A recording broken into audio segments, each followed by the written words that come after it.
African ancestors who began the march of humankind in the womb of Mother Africa, we ask these ancestors to be with us, to strengthen us, and give us a vision for the future. In the name of the African ancestors who began the march of humankind in the womb of Mother Africa and marched down the Nile, laying the foundations for human civilization and culture, we ask these Africans to be with us, to strengthen us, and give us a vision for the future. In the name of these African ancestors who built their pyramids and their temples to their God concepts, to their principles, and to their moral values, who left us a legacy of architecture and monumental building unparalleled in the history of the world, we ask these ancestors who built the pyramids, who built the temples, to be with us, to strengthen us, and give us a vision for the future. We ask these African ancestors who took this African culture and extended it throughout Africa, building the stone cities of Zimbabwe, building the empires of the Sudan, Ghana, Mali, and Songhai, building the Swahili city-states along the east coast of Africa, and in Christian Africa asking King Lalibela and giving him the courage to build the 12 churches of Lalibela from the ground down, monuments to the world. We ask these Africans who spread this culture to the Dogo and to the Akan and to the Yoruba and to the Bankango and to the Zulu. We ask these Africans to be with us, to strengthen us, and give us a vision for the future. In the name of the Africans who opened up Africa, opened up the Nile Valley to other cultures and other peoples, and they came in and nurtured themselves on the African greatness.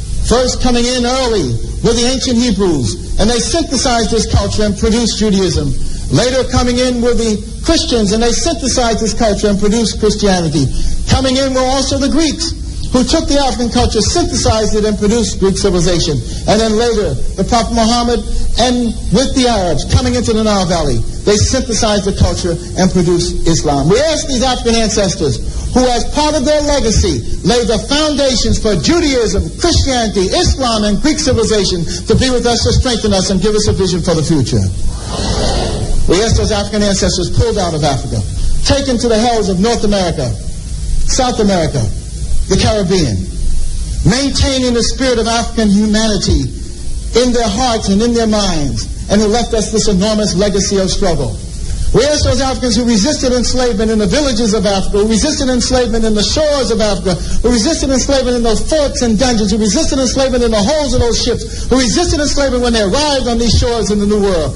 We ask these Africans who ran into the highlands of northeast Brazil and established for 100 years the first free republic in the Americas, the Republic of Palmares, and their last great leader, Zumbi, who spared and sacrificed. We ask these Africans who replicated the Brazilian experience and went into the highlands of Jamaica and became the maroon-free communities. We ask these Africans who went into the backwoods of the Guyanas and Suriname and created free republic of the Suramaka and the Ajuka. We ask these Africans who went into the backwoods of Georgia and the swamps of Florida and moved with the Seminole Indians and resisted oppression. We ask these Africans who left us a legacy of struggle and resistance, the likes of which no one in the world has, to be with us, to strengthen us, and give us a vision for the future. We ask these Africans who created and laid for us a foundation of struggle and resistance that was passed on generation after generation, that was passed on to Harriet Tubman, who fought her way out of enslavement and became a symbol of freedom for all of us. Similarly, Frederick Douglass and hundreds of thousands of others fought their way out of enslavement. We ask those Africans who went with Boukman Dessalines to create the greatest revolutionary experience in the history of the world, the Haitian Revolution, leaving us a legacy, the likes of which no one else has had. We ask these Africans to be with us, to strengthen us, and give us a vision for the future.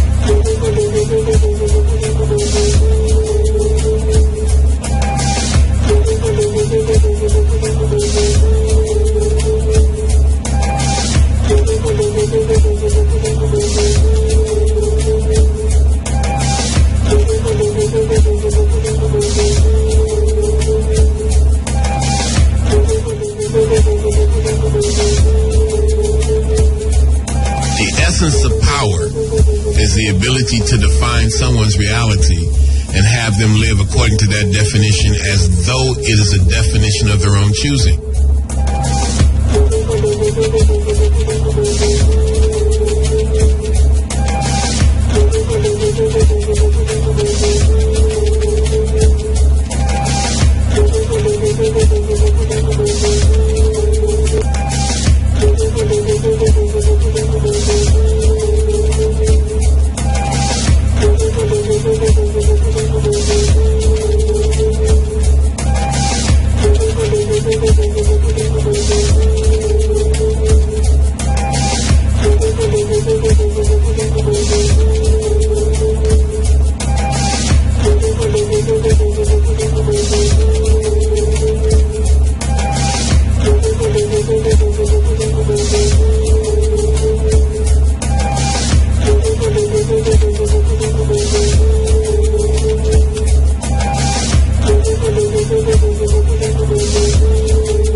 Sunday, October 26th. A very, very pleasant morning to you. Anchor Sanab. My name is Kabuma at Kheru, and you're inside of the Africa Forum, Running African. My producer this morning is Joy Morgan. We go through until 10 o'clock. That's when the big A comes in with the Sunday sunshine.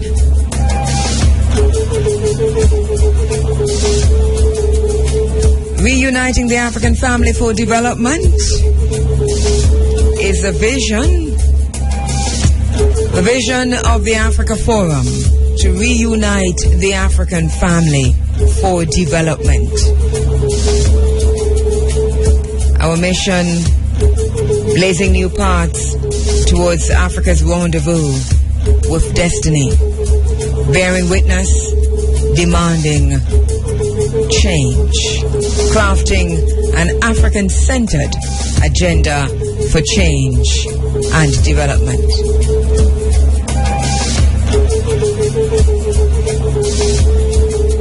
Good morning to you.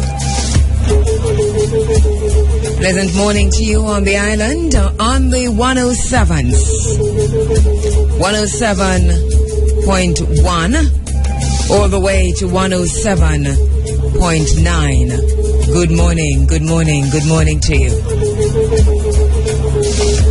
Welcome to our listeners on the internet at IRIFM.net.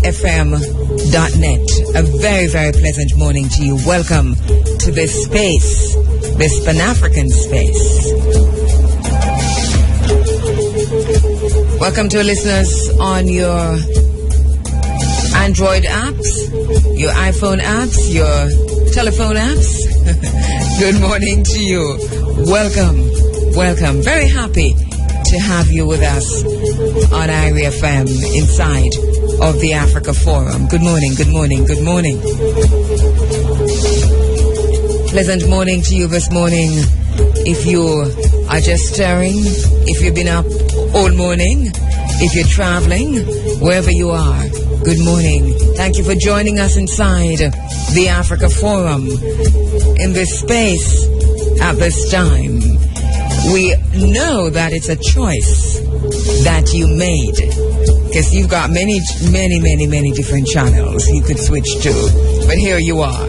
So we know it's a choice, and it's a conscious choice that you made to be listening to IRIFM, and in particular to be listening to the Africa Forum. Thank you for joining.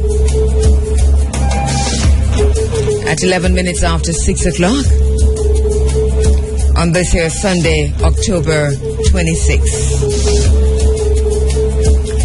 Lots to talk about, as usual. Paying attention to ongoing events, but also zooming in on issues as they arise. Isolating, focusing on and discussing solutions for the many problems which confront us. And there are many.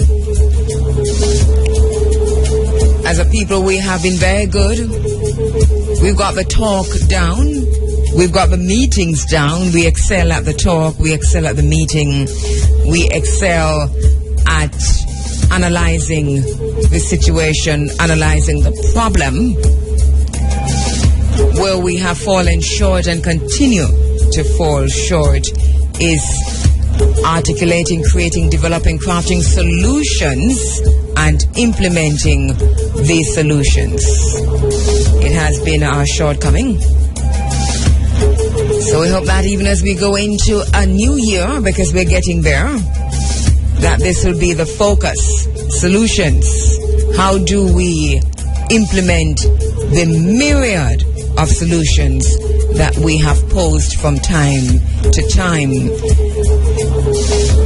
whether it's publicly, on our verandas, in our living rooms, in groups, community meetings.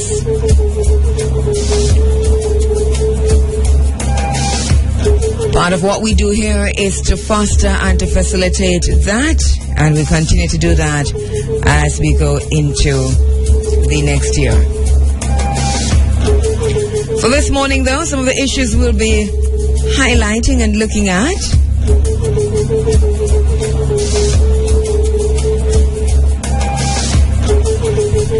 We've got some backstories that we have to pick up on.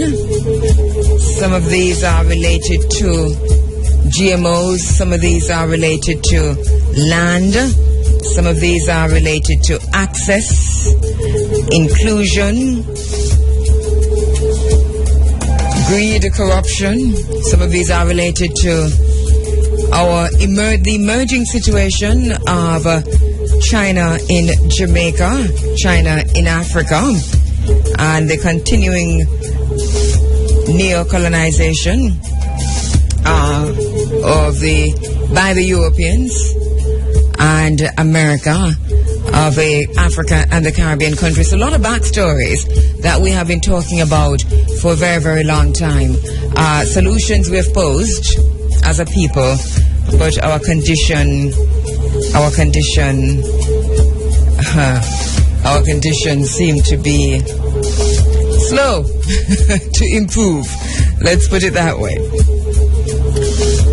Some of the questions we've been asking in terms of the backstories about China in Jamaica. Is China a partner, a competitor, or a colonizer? Some of the issues that we really have to talk about. Development partner, economic competitor, or new colonizer.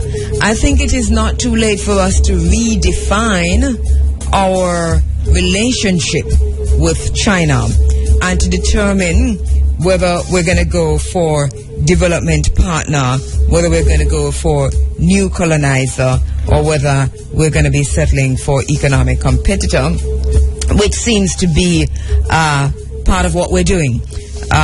Development partner, not so. We're not really seeing that at all.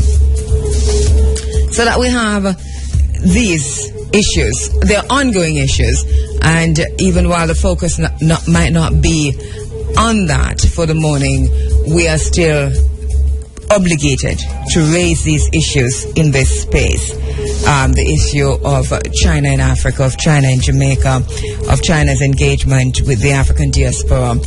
And one of the things we've been saying over time, and time is proving us right, is that China's engagement with Jamaica, with the African diaspora, has absolutely nothing to do with some of the issues that people talk about, ideological considerations and so on, but that this new emerging relationship seems to be singularly focused on the question of resources, whether it's on the continent of Africa, in Jamaica and the Caribbean. And this is something we have to look at closely. Call a spade a spade.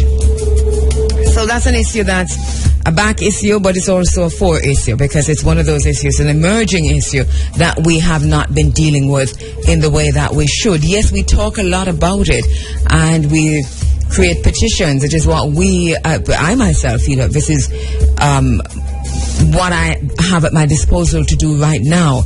But as a people, I think that at some point, sooner than later, we must make a decision on the issue of China, or else watch the new, listen to me closely, or else watch the new enslavement of Jamaica and Jamaicans. And that is not to say that China is going to put us in chains and have us shackled in chattel slavery, but that once we have given over our land, and I'm talking about in Jamaica, in the Caribbean, on the continent of Africa, that once we've given over our best lands to continue to do that to foreign powers, inclusive of China, then we are in effect re-enslaving. It's a new form of enslavement of our people, enslaving African people wherever we are. We're bearing witness.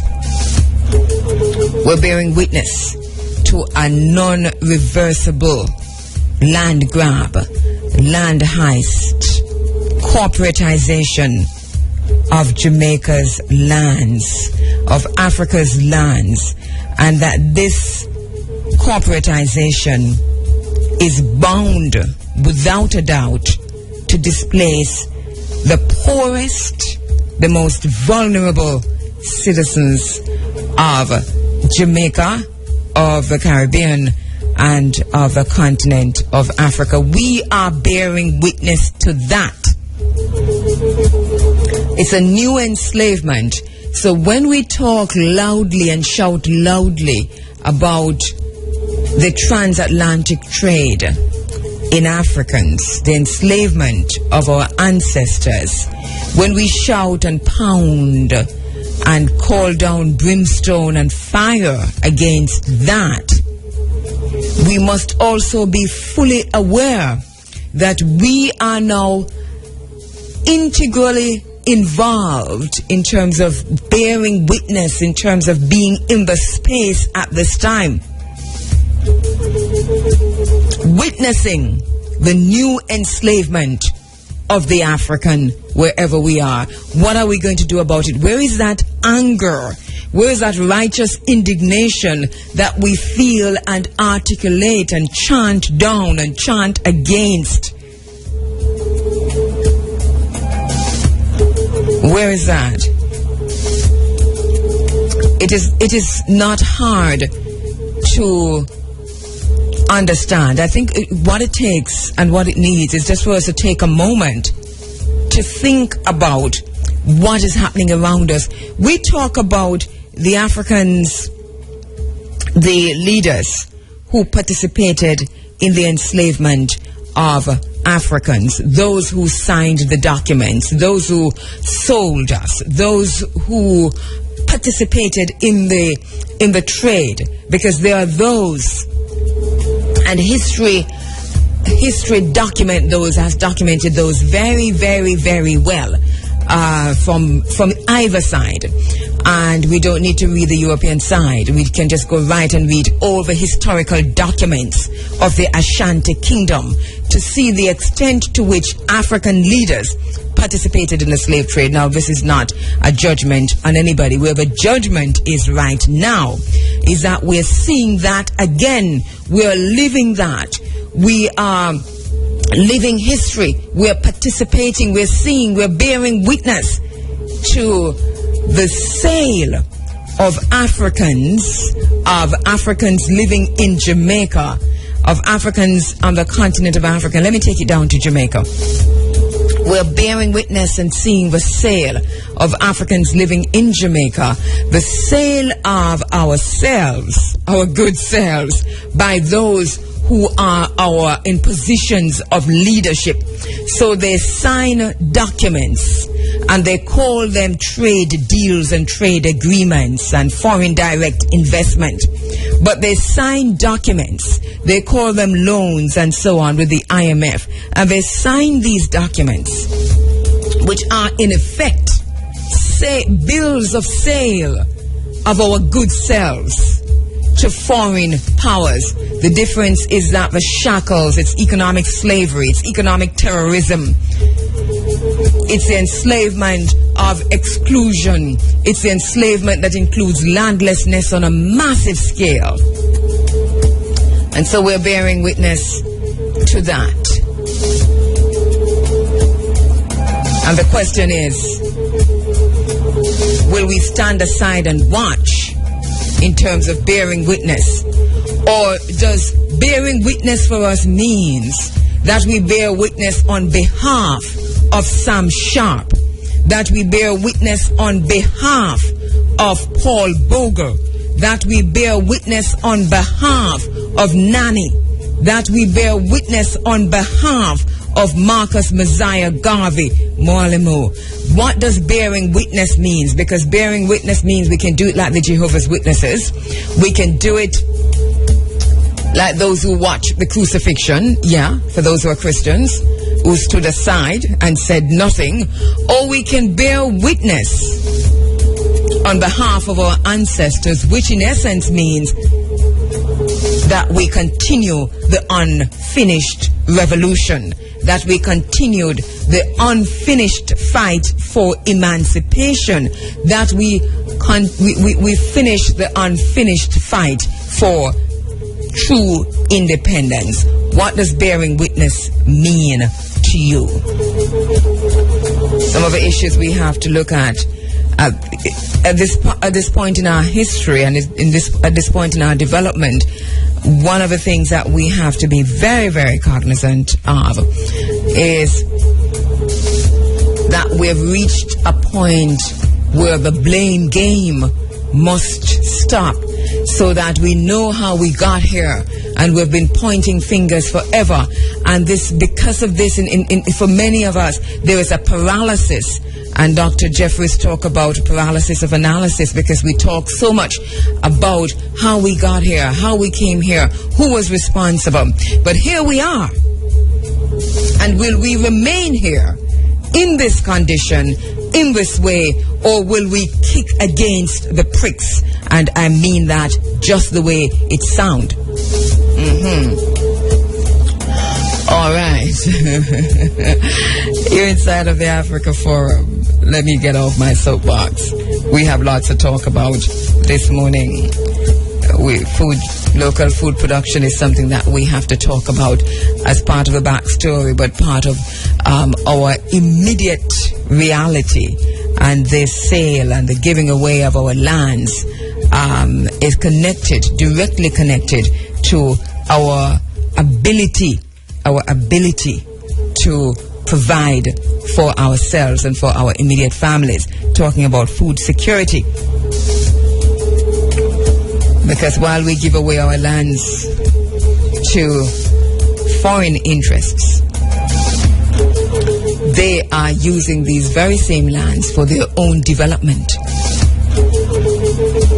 This is where the problem is for us as a people. Hunger is not primarily a question of productivity, but of access to arable land, of access to resources. Hunger is caused by poverty and by exclusion. So we see the battlefield. Africa is now a battlefield for Eurasian powers.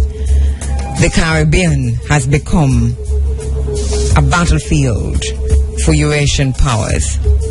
The true interests of Jamaicans, of Caribbean people, of Africans, wherever we are ignored by those who should be protecting that, by those who we have put in positions of leadership to protect. This morning, though, we're going to be talking about some other issues, inclusive of the ones that we've raised. The Walter Rodney Commission of Inquiry continues in Guyana, and Professor Wazir Mohammed will be joining me on the phone lines to give us a quick update on that. For those who have been reading the transcripts or watching the inquiry online, I know that one of the things that really stood out for us this week was the emotional, the moving testimony of Dr. Pat Rodney, and that really kind of put, and especially for those of us too who didn't know much about the family life, the way Walter Rodney was as a husband, as a father, and working that into his activism, his scholarship. We got a glimpse into the man, Walter Rodney, through the testimony of Dr. Pat Rodney last week. So Professor Wazir Mohammed will be joining me on the phone lines to give a quick update this morning on the Commission of Inquiry into the assassination of Walter Rodney. Professor Wazir Mohammed is a social justice activist and a former chair of the Richmond Rights Commission. He's associate professor sociology at Indiana University and a WPA political activist and colleague of Walter Rodney. He joins me on the phone lines later on this morning. There is a place in St.Ann in Walkerswood. The name of a place I refuse to call because of it is the bastardization, put it that way, of the word Negro, and I really am not going to be calling it that, but I know that it has another name, and the story behind this is that this place is a resting place of enslaved Africans who were taken in chains and made to work on the plantations in Jamaica. The existence of this place in Walkerswood is known to many in the area. The Jamaica National Heritage Trust has been informed of the existence of the graves of enslaved Africans on Walkerswood at St.Ann. And over time, microbiologist Professor John Linder, and it's interesting, I smiled when I said his area of expertise. He is a professor of parasite epidemiology at the University of the West Indies, Mona Department of Microbiology. He's also a consultant parasitologist at the University Hospital of the West Indies. And he's been very, very involved. As a matter of fact, he has been leading this thrust to bring to the attention of the National Heritage Trust, the Ministry of Culture, and anyone who will listen, the media, the existence of this burial site in Walkerswood, this burial site of enslaved Africans, and the fact that this site over time has been disturbed by many developers, by farming and so much more, and that the little that's left of it is about to be destroyed also, as no particular attention has been given by the National Heritage Trust, by the Ministry of Culture, to this heritage site in Walkerswood in St.Ann. And Professor John Linder has written letters to everybody, and he's been writing for years, since 2011, 2010, and even before that, writing these letters and consistently bringing this to the attention of persons. It seemed to me, though, as if there has been no coordinated response in terms of from the Jamaica National Heritage Trust and so on. Professor John Linder joins me on the phone lines this morning to talk about this burial site. Another person who's been very interested in this and has taken this up as an issue to bring to the fore is Attorney at Law and Justice of the Peace, Linton Gordon. And he's very, very concerned about this issue also. He'll be joining me in the studio, is it? This morning to talk about the project that is being developed to save the burial site, to preserve and protect the burial site of enslaved Africans in Walkerswood here in St.Ann. It makes you think, that if it was a Jewish burial site, the Jamaica National Heritage Trust would have cordoned off the area and it would have been a tour site on the tourism product development product thing. Long time ago. All right, so we're going to be talking about that this morning. We're concerned about the many diseases in this global community. And on the table, we've talked about chikungunya. It's still here, still ravaging Jamaica. But there's less talk about it as more and more people pass through the disease, develop the immunity. And still there are many others who are getting chikungunya. There's still concerns about government's response or lack of response.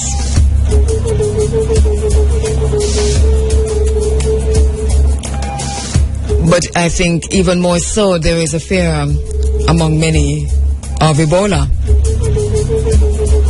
And so there's been a response from government at the highest level. The Prime Minister called a press conference recently and laid out in a way government's response, late though it might be, to chikungunya, and also to look ahead to what plans are being put in place for our preparedness and the prevention of Ebola in Jamaica.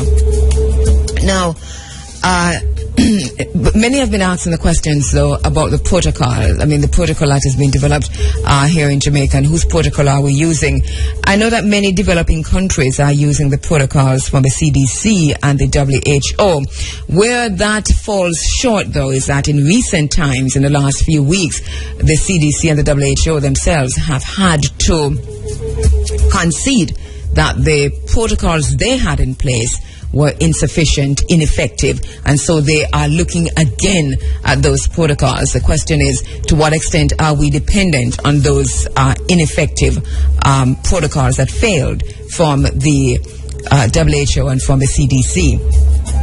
Well, Dr. Rahu Imatap-Kimet-Ba, who's a medical doctor, has been looking also at that question and has been highlighting in his own writings some of the issues that the government must be concerned with, the medical field must be concerned with, but also as individuals we must be concerned with. I'm going to be talking with him later on this morning, looking at some of those issues that he's raising and also to look ahead to prevention. So he joins me on the phone lines this morning. He's a founder of the UAIA and the African-Centered Liberation Movement.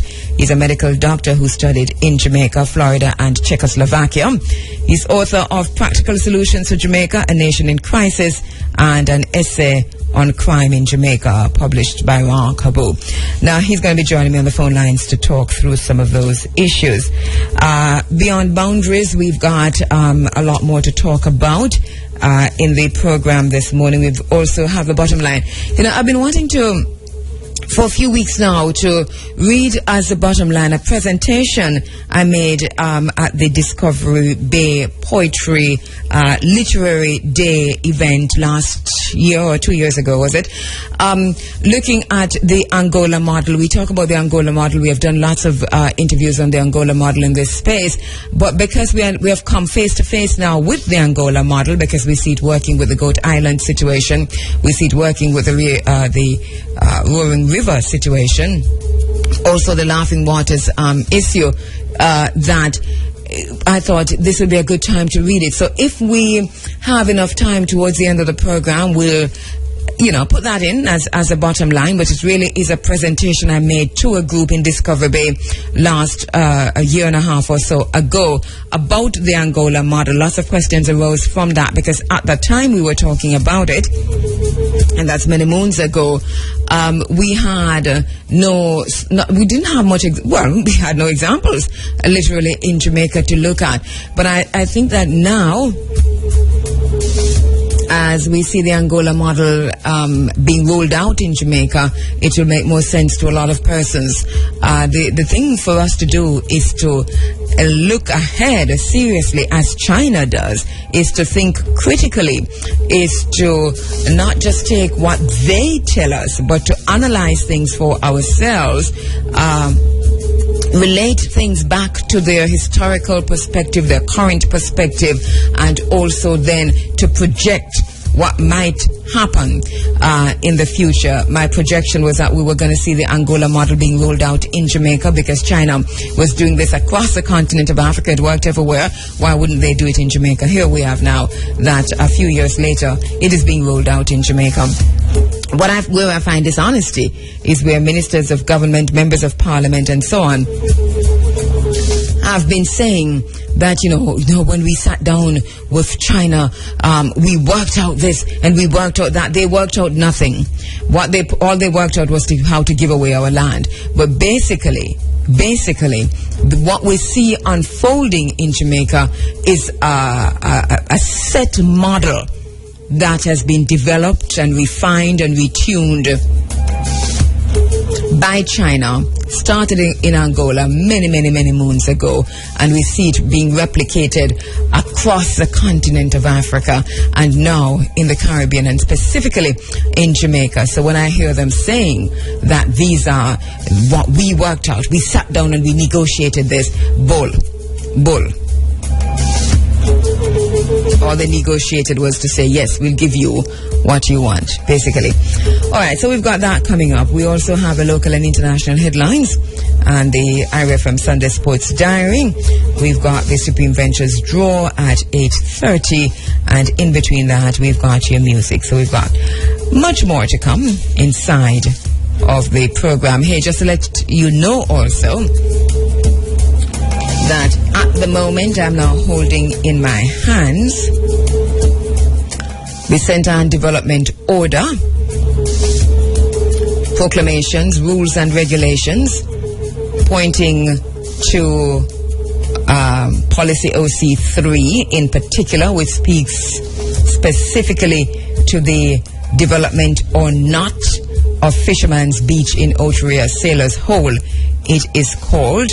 I also have in my hand transfer of the property of Laughing Waters in the parish of St. Ann to trustees upon trust for the permanent presence. And that's not my emphasis, it's right like that on the deed in capital letters, upon trust for the permanent preservation of the property as an amenity. And the deed speaks specifically to the extent to which that area can be developed. It also suggests and tells that government's plan, and if they've got that planned, to give the Roaring River watershed area to China, that they can probably do so much and no more. But what is sure is that this discussion of north and south of a highway will have to be looked at again, unless they're going to be bypassing the deed. And can you bypass a deed to a property? There are also restrictive covenants on the deed. And this is interesting. So that I've got the deed in my hand, which is, how many pages? Whole heap of pages. And by the way, I've made many copies of it and post them to myself and post them to myself again and post them to myself. And look, this is what we have to do. It's very similar to what I did with the website of Good Works International. I had to print the entire website, copy it, save it all over the place, post it to myself and so on, because of the connection of Good Works International and the Africa Union and the fact that the Jamaican government will not speak to us about it.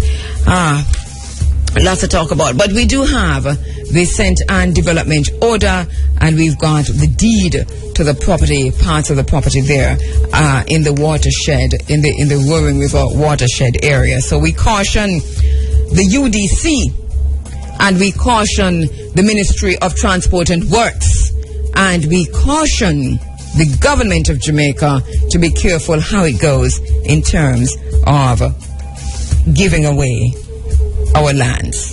The essence of power is the ability to define someone's reality and have them live according to that definition as though it is a definition of their own choosing. Now 6:45, 15 minutes now, going up to 7 o'clock. Praise the Most High God every day with your whole heart desire. Lift him high, lift him high. Holy, holy, holy, holy, holy, holy. Holy Mount Zion, worship. Let's sing.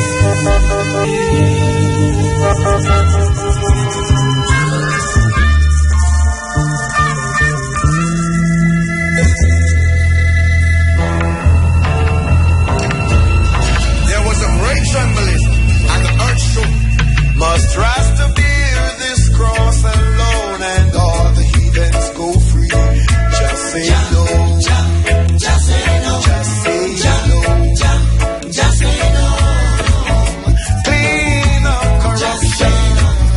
Drive away transgression.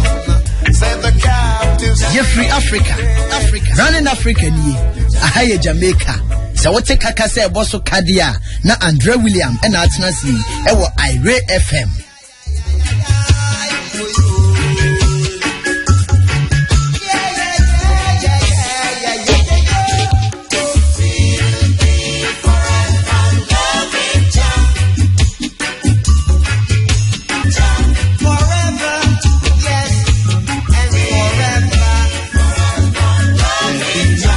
Just about 3 minutes now before we get to 7 o'clock. Don't cry for me. I've got the wrong street. You're inside of the Africa Forum, Running African. Thank you so much for joining. So no matter what they Hey, my sister Ankobia Wanjira in the UK, Birmingham. Good morning to you. Sent me a note just to remind me that the UK clocks go back 1 hour. That was last night. Welcome to our listeners from the UK. Good morning, good morning. I want to say a very special morning to my brother Kwame Pianke in the United States. Good morning to you, Kwame. Good morning. I haven't been in touch for a while, but we get there. We're catching up. We're catching up on our correspondence, catching up on our telephone calls.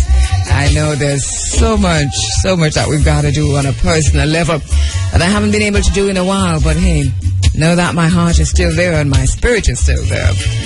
Just bogged down by a lot of other kinds of work. Some they say see that walking up the street. You ought to be Gonna be going to join our brother Wazir Muhammad in a little while. forever, yeah. I just want to say thanks to those who came out to our outside broadcast at the National Arena last week, Sunday. Thank you so much for making it. Thank you so much. Yes, and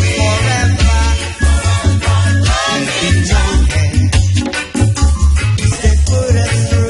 Hey, we're going to be reading from a St.Ann Development Order later on in the program. And for the fishermen and fisher folk and business people at Fisherman's Beach here in Otrias, hold tight, hold strain. Stand on your foundation, stand on your rights, stand on your basic human rights, stand on your civil rights. Lean upon this old misunderstanding from the wise and the Thank you so much for those who are making their posts. Thank you so much. You've been posting on Facebook, and I'm at Facebook at Kabuma at Kheru. Kabuma at Kheru, and Kabuma at Kheru Williams, that's on Facebook, and on Twitter at Kabuma at Kheru. By the way, Kabu is spelled K-A-B-U, and Ma'at is M-A-A-T, Kheru K-H-E-R-U, so it's Kabu with a K, K-A-B-U. It is now 7 o'clock, and we're going to be going to the phone lines to speak with Professor Wazir Muhammad for an update on the Walter Rodney Commission of Inquiry, the Commission of Inquiry into the assassination of the scholar, activist, husband, father, Walter Rodney, Dr. Walter Rodney. So we're standing by to speak with Professor Wazir Muhammad.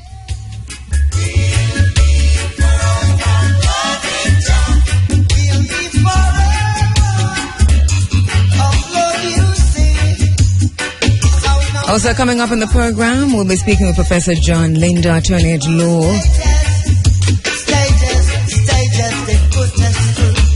Linton Gordon, about the burial site of enslaved Africans. That's right here in St.Ann, Walkerswood in St.Ann. And Walkerswood is known across the world, especially because of the products that are manufactured in Walkerswood, the seasonings and so on. So across the world, the Walkerswood products are on the shelves. Well, yes, and forever. 'Cause there's no end. 'Cause only a fool.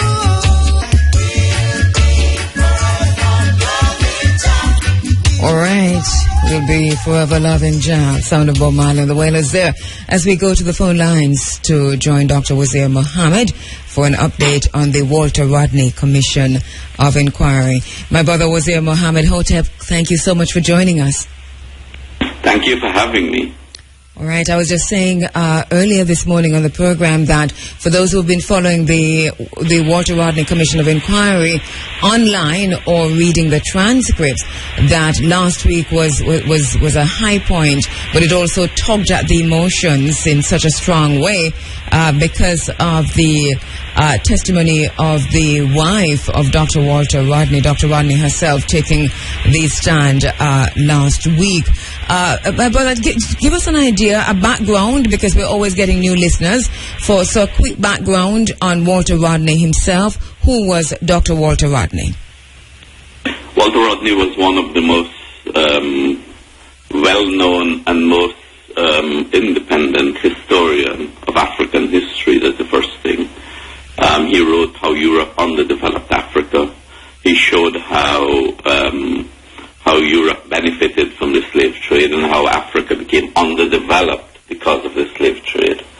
And then he has written a number of academic pieces and political pieces. He taught at the University of the West Indies in Jamaica and was banned by the government of Jamaica in 1968 from returning to Jamaica because he chose to ground with the youth and the oppressed of Jamaica and to teach them why they were oppressed.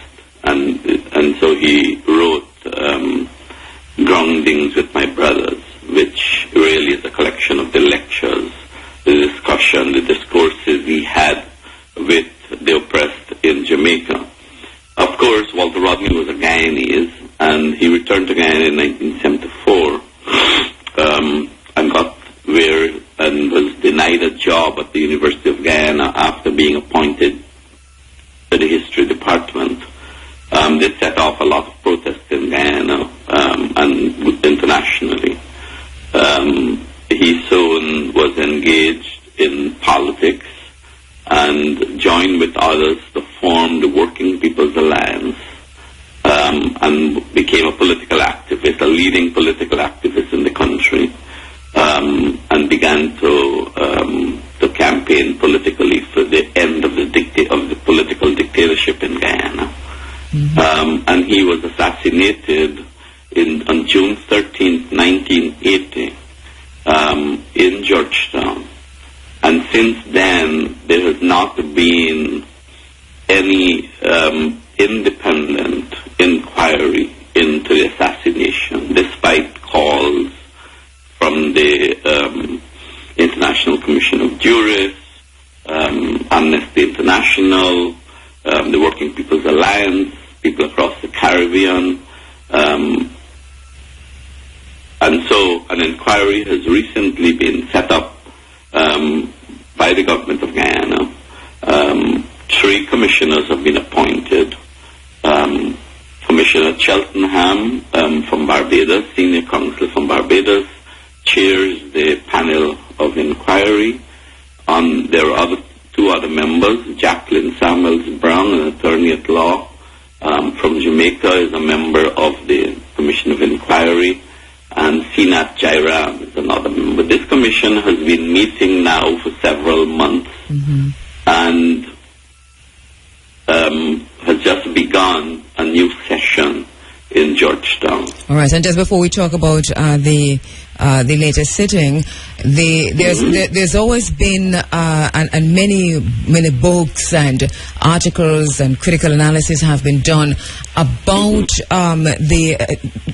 who might have been involved in terms of the assassination. And there is a feeling, which is not a private thing, it's very public, it's out there, that the government of the day was somehow involved in the assassination of Walter Rodney. And this is why the Commission of Inquiry is even as important as it is, because there's been no responsibility taken, no accountability, and just a total disregard of the assassination of a prominent citizen. Well, that has been the view from day one. Mm-hmm. Because everybody wanted to know why is it the government did not want to hold an inquiry, and secondly, why is it the government made no effort to arrest the person who was fingered for his involvement in the assassination. A former member of the Guyana Defense Force, and who was never arrested, and evidence came out during the course of the inquiry that he was removed from the country through the use of, or removed from Georgetown through the use of a GDF, of a Guyana Defense Force aircraft. Evidence just came out this week that the police actually went to search his house after the assassination, and the police chief said that the police was not there to search his house for him, but they were looking for equipment. There was never any attention by the police that was placed on him, and this came out this week during the course of the cross-examination of the current police chief, who was not present at that time. But he said he found it strange that he, Gregory Smith, was not treated as a person of interest at that time by the police. All right, and let's go there then to look at this current sitting now of a commission of inquiry and who's testified so far, and some of the highlights of what came out of that. Well, I mean, so far Pat Rodney took the stand. Pat Rodney, Walter's widow, took the stand on last Monday. And spoke about the events of the night of June 13th, and she said, for instance, that she and the family was enjoying a film when they got the news that something had happened to Walter Rodney. And, you know, the testimony so emotional. Yes. I mean, for instance, she said, I told the children that something had happened to their dad. And the young daughter said, he's dead, isn't it? And I said, yes. She then continued, we proceeded to the house, and as soon as I got to my house, my parents told me that Walter's parents had called to say that they were searching her house, and this was during the night. It was about 15 minutes later when two vans drove up to our house and a Land Rover, and there were a number of plainclothes police that came up our front steps and said that they were the police and that they had come to search for arms and ammunition. And I asked the one who seemed to be the leader if he would allow me to contact my lawyer, and he said that they were here to do their job and that he was not prepared to wait. They were all armed. It was as if they were going into battle with these batons and these long rifles. You know, and this happened, you know, just after the assassination, on the night of the assassination. Yes, and thank you for making the transcript available so that all of us could read it, and also for sending the link. But just reading through it was a really riveting testimony, and I found myself really emotionally choked up in reading it. She also spoke about the problems that she had in even being allowed to view the body of her husband, Dr. Walter Rodney. Yes, and you know, it was a while before the body could have been viewed, and so she spoke about that. Basically, what she brought out, what her testimony brought out, she talked about not being a political person. Yes. It talked about the character of the state, the nature of the police, the way they treat people. You know, basically, she really exposed the nature of the political state and the way the state operates. I mean, somebody has been killed. This is a husband and a father to children. He's not only that, but he is one of the best historians and academic in the world. And imagine how that family has been treated. This gives an insight into the character, the way, in the culture, into the way the police operates in a country like Guyana at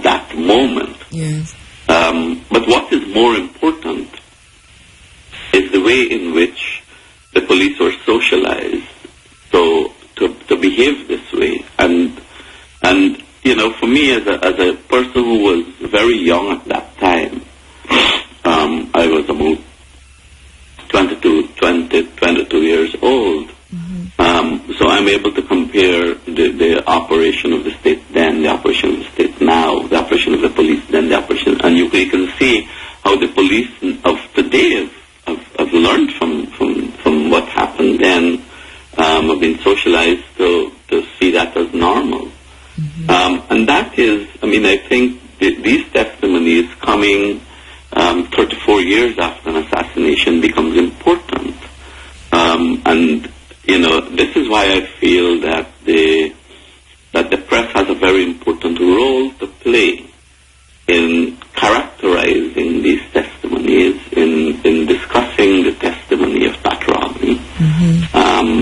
Because, she spoke about the fact that when she came back with Walter, she was given a job, and then she went back to study, and when she came back, she was refused the job, and was told that she was overqualified for the job. This speaks about the way in which politics and political affiliation interferes in whether someone can get a job or not. Not only was Walter Rodney denied a job in the country, but his wife was denied a job in the country. And these are very, very important points. I felt that very same, and just reading the transcript for me, it really did all of that in terms of giving an insight into how government operated in Guyana, government of the day, and also an insight into Dr. Walter Rodney, the man, an insight into the family life, the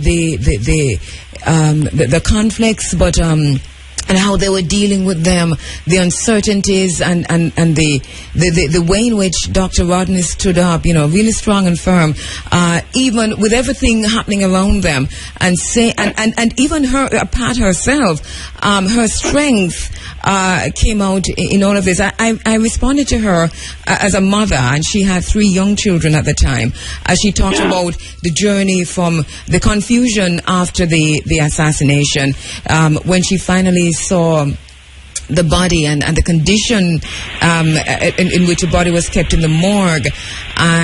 All of this came out in the testimony, and it gave such an insight. It's as if a window opened into Guyana, into the politics and of the day. Yes.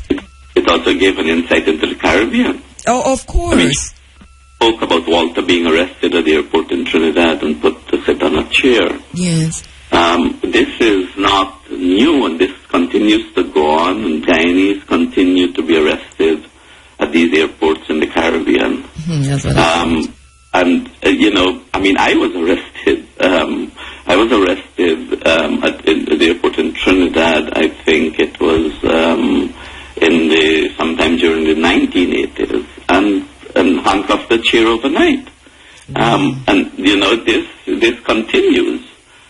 So it also links the testimony brought out so many different aspects of the culture, not only in Guyana, but in the Caribbean. Sure. And also in Jamaica. The statement, the part of a testimony from Dr. Pat Rodney on Jamaica was pretty short in comparison to everything else that was said.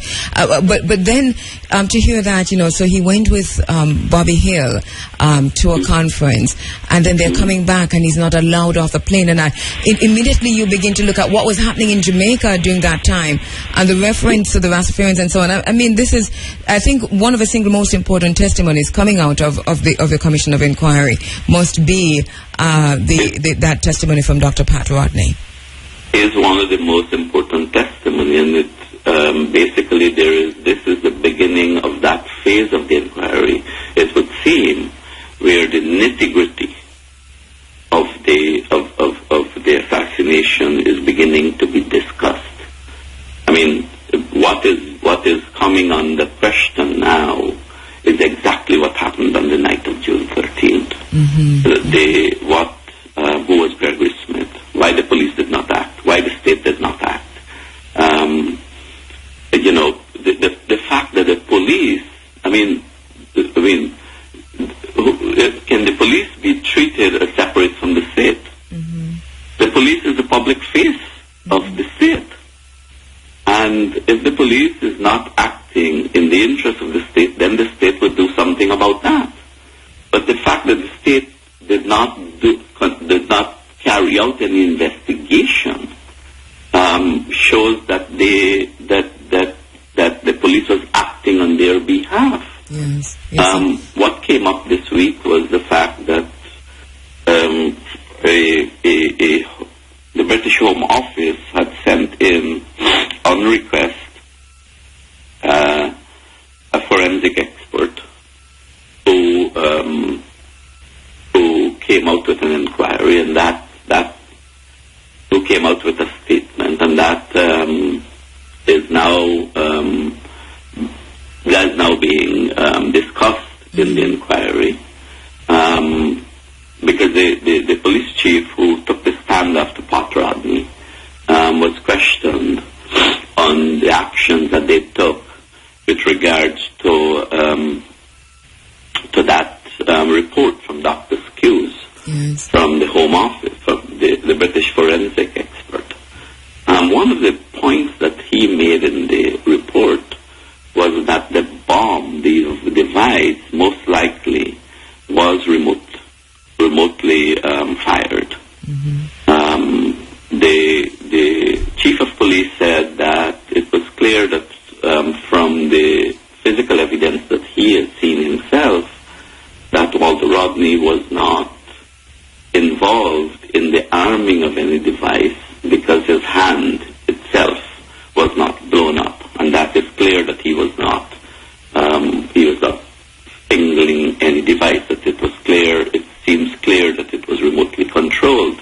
But what is important is that in the Skews report, Skews said that the report that there had to be a frequency that it was used for the triggering of the mechanism, and that could be traced. Yes. There should be knowledge on who was given that frequency, who had that frequency, and they did no investigation to find out, who was the person or organization or group to whom that radio frequency was assigned. There is something in Guyana called the National Frequency Management Board. So all of this information now has to be ferreted out. Yes. So it's getting into that phase where this discussion is entering now into deconstructing the device. So taking the stand next will be an expert by the name of Mr. Roach and an expert by the name of Rohit Kanai, and they basically would be discussing the whole. That is where the whole discussion about the device itself, and Gregory Smith's story will be put on trial, because his story is as told in the book written by his sister, have to be brought into evidence. So I mean, the inquiry is really getting into that. Yes. Into those small but very, very important details of what happened on the night of June 13th. I mean, information came out on the stand, for instance, that Senior Superintendent McCrae, as late as 26th of May 1981, said, look, the police is vigorously pursuing Gregory Smith. But he was in plain sight in Cayenne. But they knew he was in Cayenne. Why wasn't he apprehended? Through the use of Interpol, through the use of the diplomatic channels. And these are very, very important questions. I mean, in the cross-examination of the police chief on Friday, the lawyer for Pat Rodney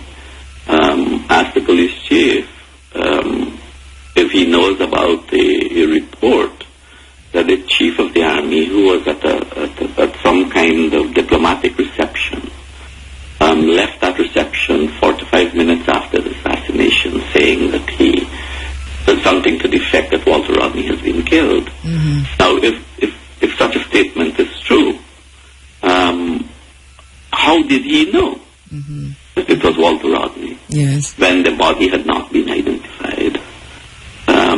And these are very important questions. Yes, and I think what this is doing, as you're saying, was there, is that the phase that it's entering right now, is that it's very important for us to be closely glued to this, even as media, but just generally speaking, because this is where we're getting into the details that can probably give us more information regarding exactly what happened on the night of the assassination. One of the things that came out of Dr. Pat Rodney's testimony last week, and I thought I'd ask you about that, is that she mentioned that the plan on the day was for her husband to drop her off and her children at the movies, but that because his brother came, they actually traveled together. And I thought, what would have been different here? I mean, the family would have been together. Would things have been different?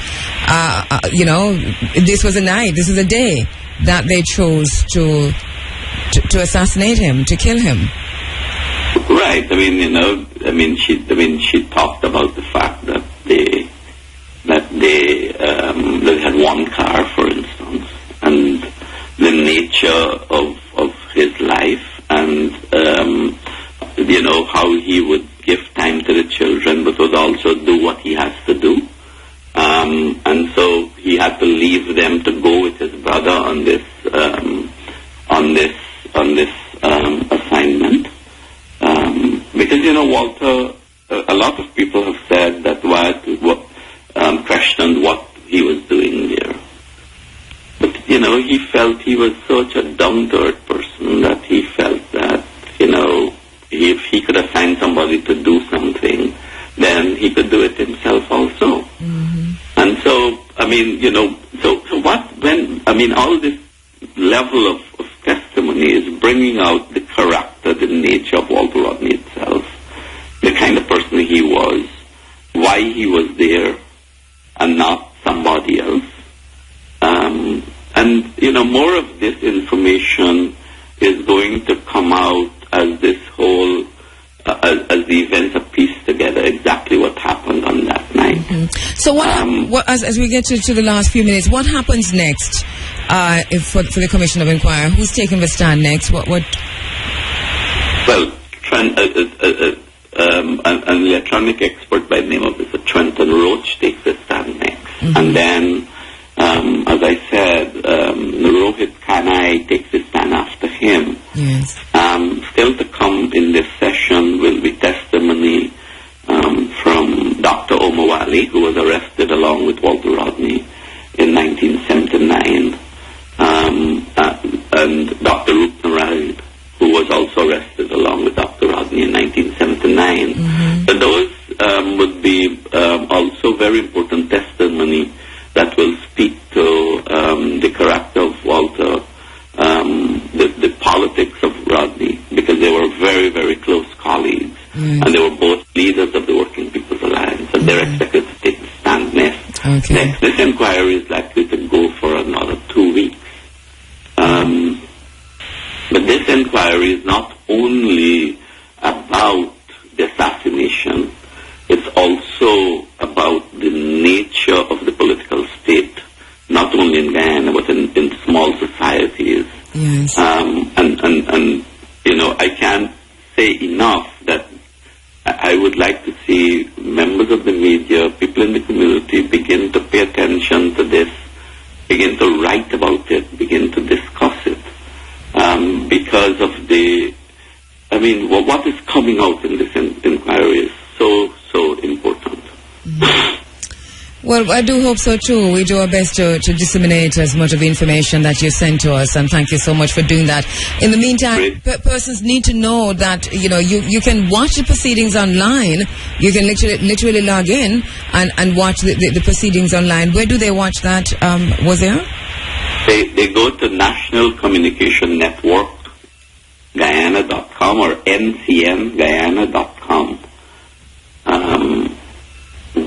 They could also, what we tried to do is to put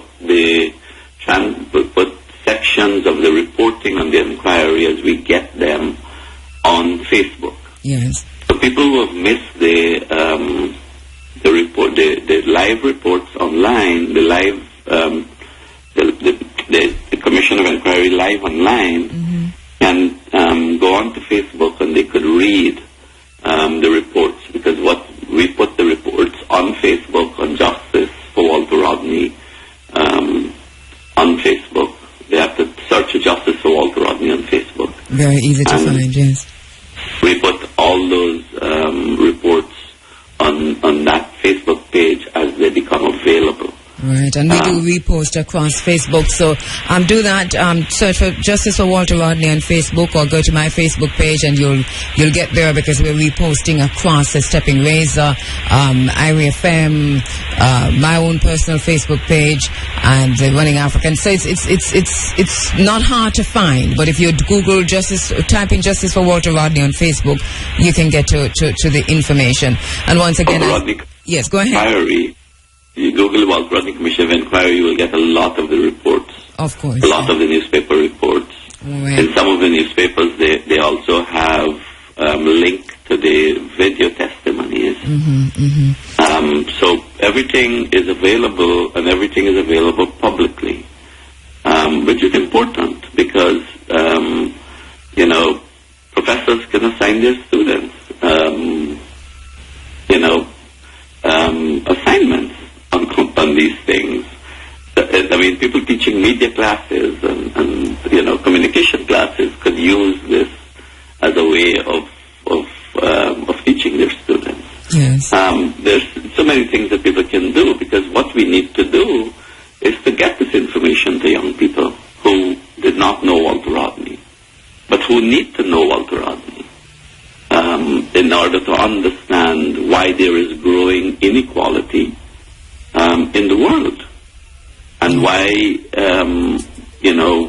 Africa is underdeveloped. I mean, I gave a talk this week about diversity and racism, and I asked the students, I was speaking to a group of teachers who were being trained.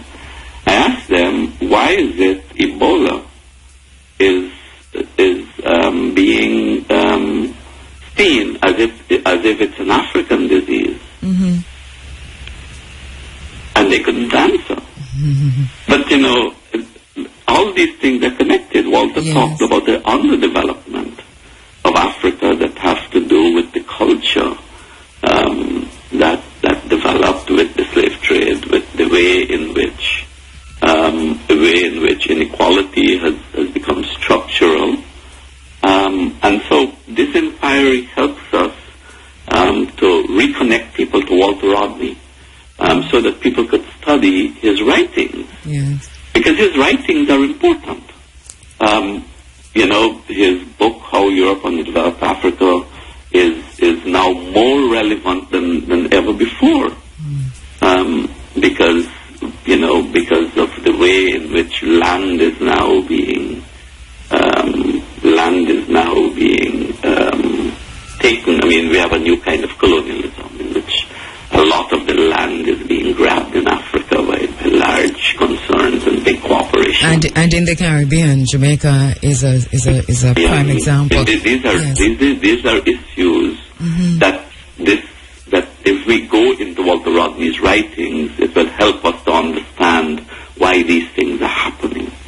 And I think for ourselves, we ourselves need to go there too, as to widen the conversation even within the media. And we appeal to teachers too, because you can introduce the curriculum is not so strict that you can't introduce the writings of Caribbean, authors, Caribbean scholars, Caribbean thinkers outside of a strict book list that you have. And so we appeal to you too to make that leap. My brother was here. We're totally out of time, and we want to pick this up at another time, because I think you're pointing us in a direction that we really need to be looking as we discuss the Commission of Inquiry into the assassination of Dr. Walter. Broader context and its broader relevance. Yes. To the future of the Caribbean. Most definitely. So we have to understand that. People question why it's happening 34 years after. It's necessary. Because we need to understand the character and nature of the political state that produces inequality between people. And continues to do so. Wazir Mohammed, thank you so much. Thank you so much. I appreciate your time. Thank you, Andrea.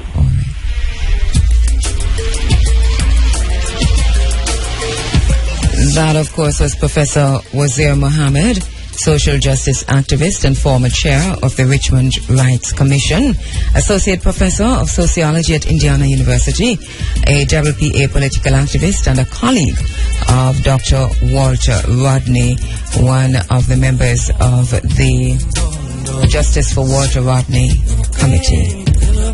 Once again, information is readily available on Facebook. Just go to Justice for Walter Rodney, or go to my own Facebook page at Karboma at Kheru Williams, or the Running African Facebook page, or even Step in Razor, because we're posting them across those pages. The information on the Commission of Inquiry into the assassination of Dr. Walter Rodney. I think it really is important to read the transcript of Dr. Pat Rodney's testimony last Monday. Very moving, riveting, and gives an insight, opens a window into the man, Walter Rodney.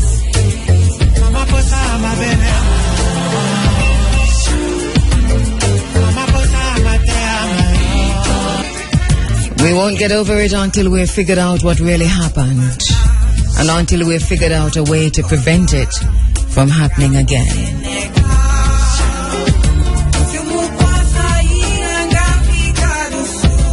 Like Walter Rodney refusing to trade off our identity, our intellectual identity, in order to fit in. Refusing to do that. Refusing to pass someone else's test in order to determine whether or not we are capable. Refusing to do that.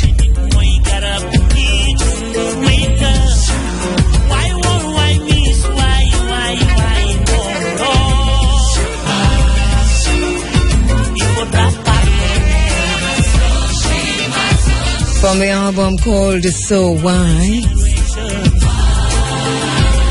the title track is So Why. In 1996, 5 leading African musicians, Yusundur, Papa Wemba, Jabu Kaniele of Bayeti, Lagbaha, and Lourdes Van Dunham undertook an epic journey through some of Africa's most desperate war zones. They went to Liberia, the Sudan-Kenya border, Angola, and KwaZulu-Natal. And out of that, along with Lucky Dube, they recorded the album So Why. This is the title track, So Why. Question that's being asked of my generation.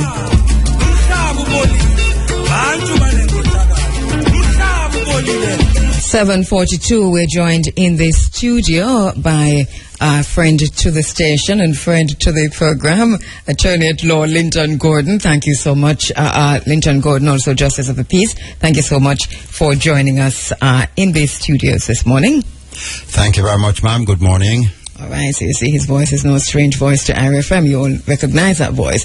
And joining us on the phone lines, Professor John Lindo, also a friend to the program, and he is Professor of Parasite Epidemiology at the University of the West Indies, Mona, also consultant parasitologist to the University of the Hospital of the West Indies. And you're wondering what Attorney at Law Linton Gordon and a microbiologist have in common, so that they are both here on the program at the same time. I guarantee you it has nothing to do with Ebola or chikungunya. Mr. Professor Lindo, good morning, sir. Good morning, Andrea. How are you? Right, I'm doing very well. I know it's good to have you in. Every time we talk to you, it's medical, and most of the times we talk to Mr. Gordon across IRFM, it is legal issues. But here we have two concerned Africans in Jamaica who have brought and is ensuring that an issue that is of significance to us as a nation, as a people, is brought to the general knowledge and the public sphere. So thank you very much. We're talking about Walkerswood and a burial site in Walkerswood. I'm going to start with you, John, because I know that many moons ago, many years, probably 2011, 2010, you sent me an email talking about a site in Walkerswood that was of great concern to you. What is this site? Where is this site? And why is it so significant? Let me say good morning to my friend. Morning, John. How are you, my friend? I'm quite okay, my brother. Okay. There's a burial site in Walkerswood called Nigger House. That's how it is known. Mm-hmm. It is part of the Bromley estate, and what had rested on me for many years, and I really feel a little bad about it that I didn't try to take some action to preserve it, is that as a young boy, I remember seeing these graves that I was told were the graves of enslaved Africans. They were well preserved. The farmers who use the land would be very careful not to disturb them. And when I sent that email several years ago, my brothers and I, and members of my family, Linton, who is a Walkerswood man like myself, we've been talking about how can we preserve these graves. Mm-hmm. And then when I went at Christmas time, then I realized that they were no longer preserved. They were overgrown. Some of them were destroyed for farming and so on.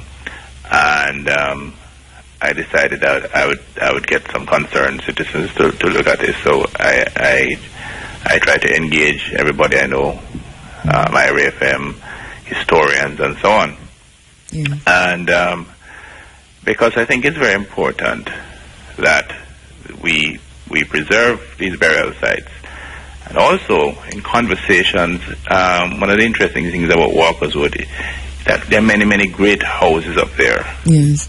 It couldn't have been a big sugar area because the land doesn't seem like a sugar land. But I may be wrong. It's mainly pimento and cattle during slavery. Maybe pimento and cattle. Yes. We have.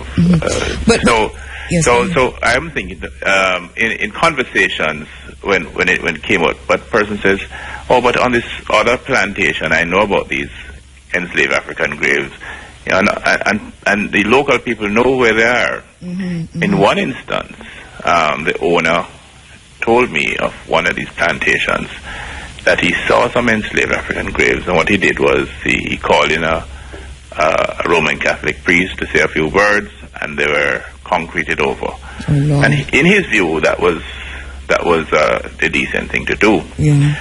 Well, more than many have done so far. But let me just ask Linton. All right. So you've identified the local people know this. Is this part of the narrative in Walkerswood that people know that these graves are there, that they're enslaved Africans? The history of the graves is kept in our oral history. My grandparents identified them and told me of them. And my grandparents were born in the 1880s, so that they would be grandchildren of slaves. And it was sort of a dumping area because that was far out of the community then.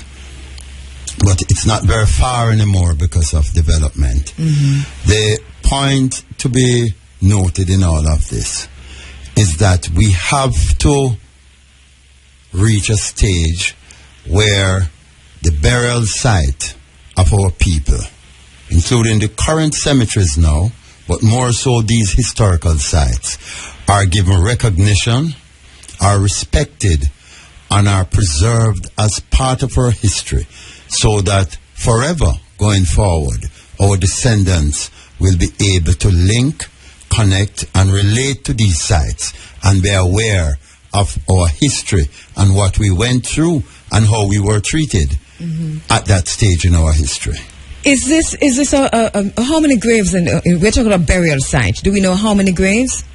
No, it's difficult to say how many, but when I toured the last time, I was able to identify, I think, 42. Wow. And we identify them by molds of stones that are placed in an elongated shape, covering them.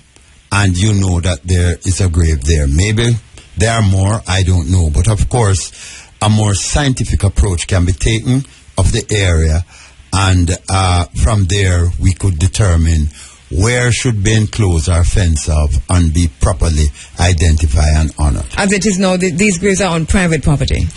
I think that area of the land was transferred to the bauxite companies, and then it was retransferred to the government. Okay. So I think it's now government land, and if that is so, and I'm confident it is so, it would make it much easier for the area to be developed. But John, I know that you have written many letters to the National Heritage Trust, Ministry of Culture, historians, and so on. I've seen, because I've been copied on almost all the letters that you have sent to the Jamaica National Heritage Trust in particular. What kind of response have we had from the Jamaica National Heritage Trust? Have they been there? Do you know?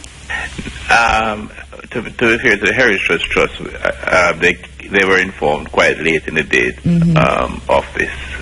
So I'm still confident that the response when I spoke to them, because I also phoned, was very, very positive. They had some challenges about, resource challenges and so on, but they were very positive about getting involved in the site. But it wasn't so late that you wrote to them. It was at least 2012, 2011. When I got the first letter, the Heritage Trust was written to immediately after that, a few years. I may have done so, but I've done so again recently. I've engaged them again recently, and they were very positive. So I think what we need is some follow up. Okay. Well, I think though,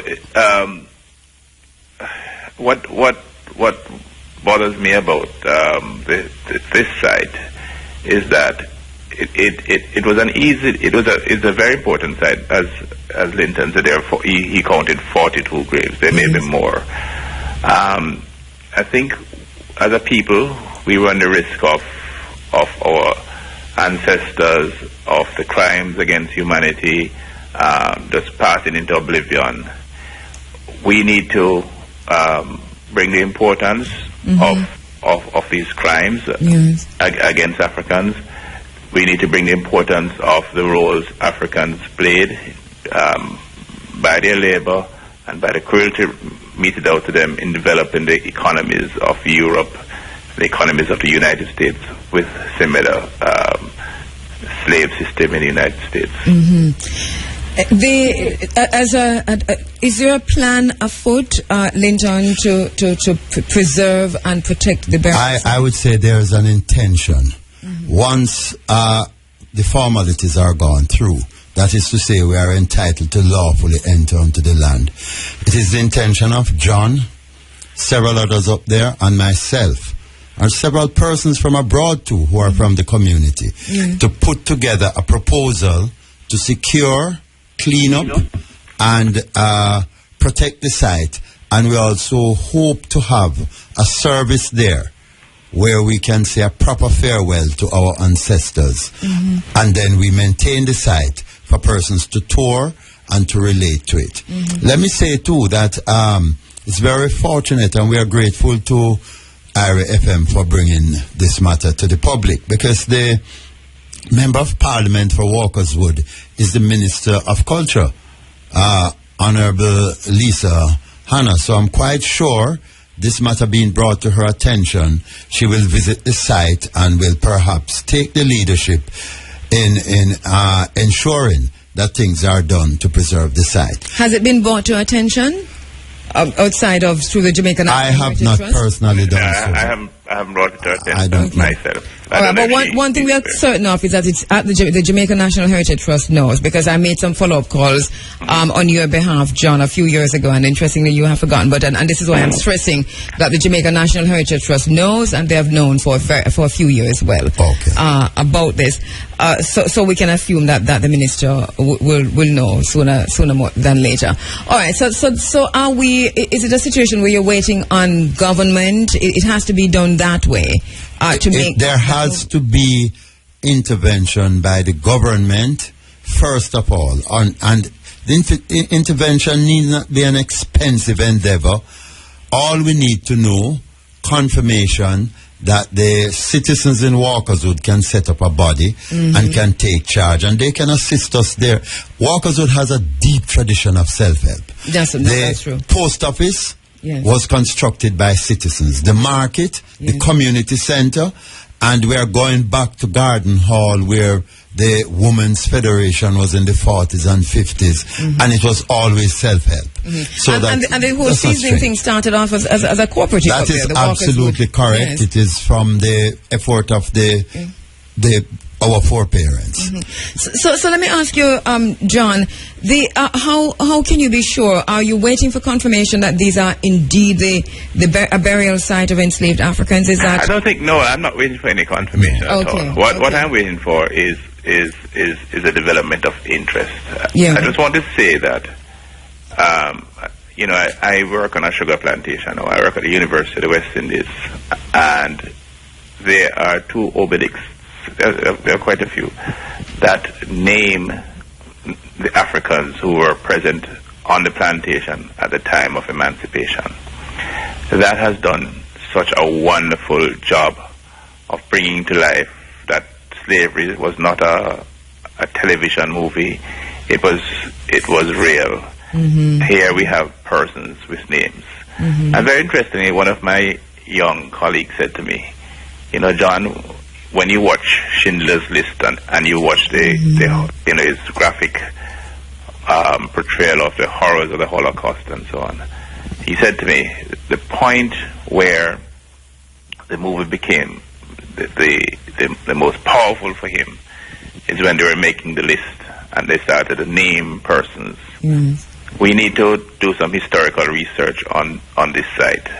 We need to name them.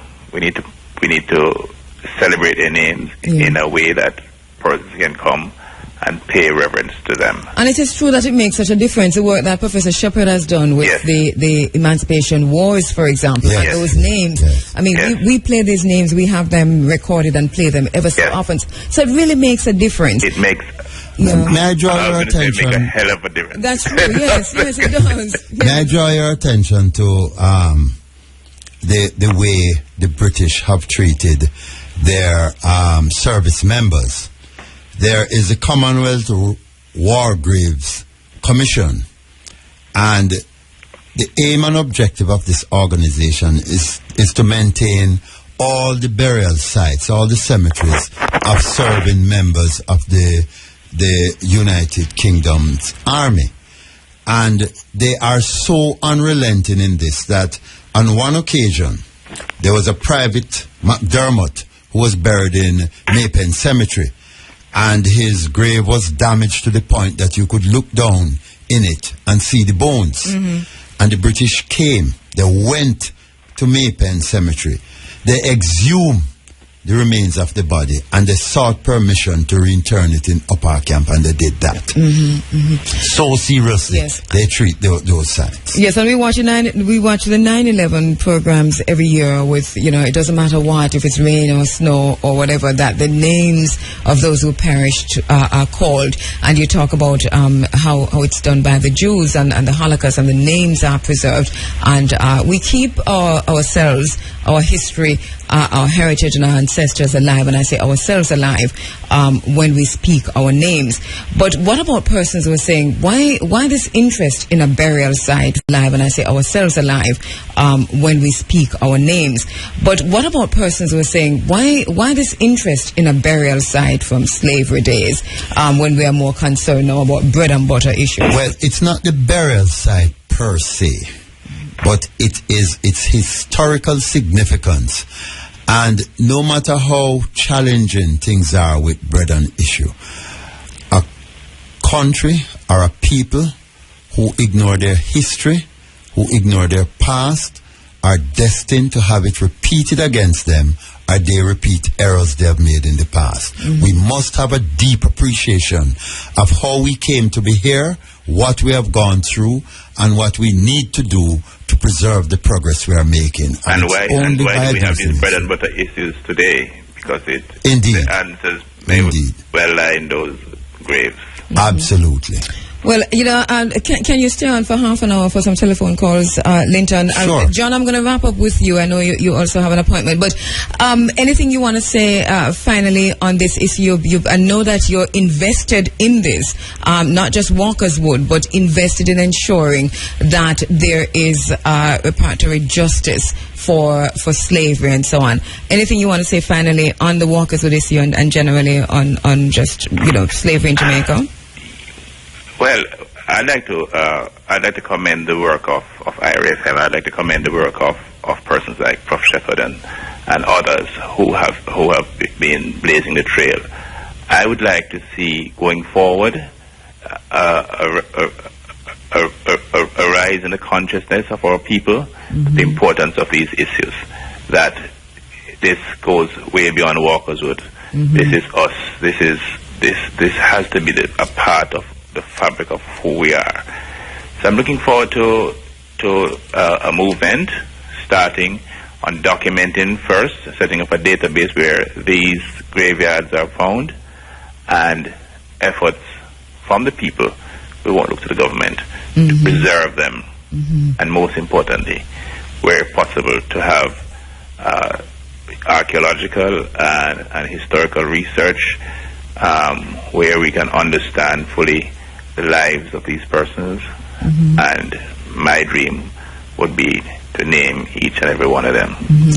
Well, brilliant work so far. Thank you so much for bringing this to our attention. We were late off the ground actually discussing it in the space, but so happy that at least we were able to. Lots of work have taken place in that area though, the Walkerswood area, so much of the burial site would have been damaged, even though you're counting 40 graves now, Linton. Yes, the damage is what I've observed and just unearthed is not significant. Okay.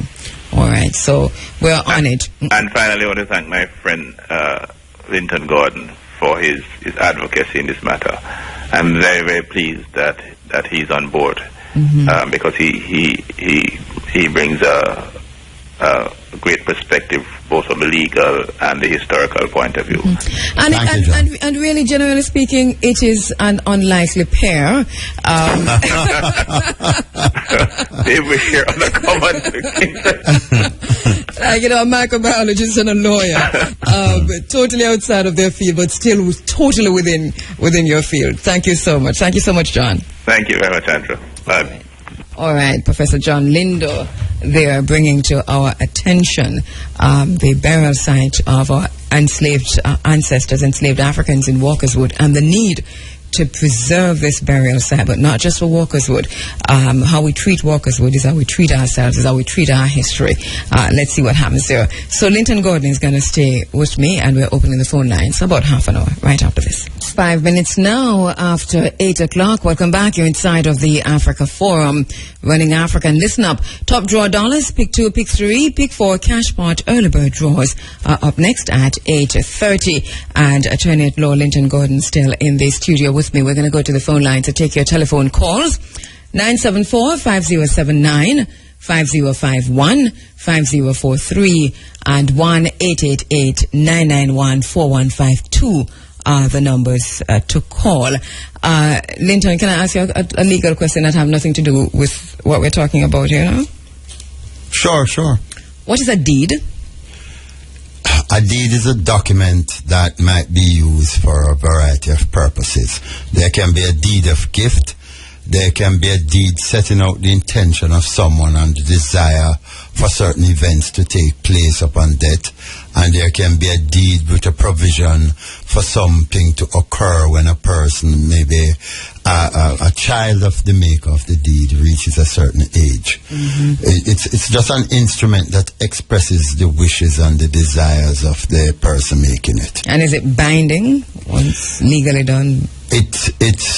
It's binding if properly done, and all the terms are set out in it that are required by the legal system. Are you sorry you came this morning? No, not at all. All right, because if I show you this document here, which it's far away from you, but it says, transfer of the property of Laughing Waters in the parish of St.Ann to trustees upon trust for the permanent preservation of the property as an amenity. What would you think? Well, on the face, the headline, it might be a deed with the person making the deed expressing a desire of what should become of that property over a period of time or on the occurrence of a certain event. All right, so I'll have you come back and talk about this document. Fine, no problem. Another day. And then I'm waiting for the calls. I didn't hang up the phone. So, sorry? No, if I want to show him the document, yes, but take it back from him, please. And then the St.Ann Development Order, what do you know about that? There is an order passed by the government setting out how St.Ann, especially the North Coast, should develop.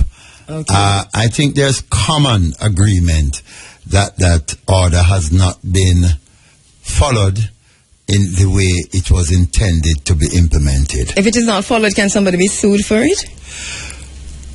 Well, parties who have an interest, such as non-government organizations, they can take the government to court, as is happening now with the Goat Island situation, to for the court to declare whether the order is being followed or whether any rights are being breached by a failure to follow the order strictly. Okay. I do not believe in hijacking, my guess. And my father said... No, that's my father, who is a minister, said, laid hands on no man suddenly. No, that's quite all right. All right, so I'm going to ensure that you can have a look at the document. And well, this is a long document. Yes, I don't know if I could look at it and not now. You won't be able to. What I would say is that there are a multitude of documents along the line of the one you have there, dealing with a variety of matters in Jamaica that persons perhaps need to pursue more vigorously than they are doing now. Right. Well, I'm pursuing these vigorously. Congratulations. Thank you, sir. All right. I need to sign something with you to ensure that I am protected.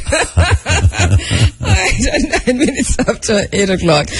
We are opening the phone lines. I had no intention, but, I just look at the thing. I said, but Mr. Linton Gordon is an attorney. Let me just ask him 2 questions while he's here. All right. 974-5079, 5051, 5043, and 1-888-991-4152. But we have on Facebook, on Twitter, a question about Walkerswood, because this person is asking, that is at Mish, what's that now? At Mish K. She's saying, how can you be sure that these are the graves of enslaved Africans? Okay.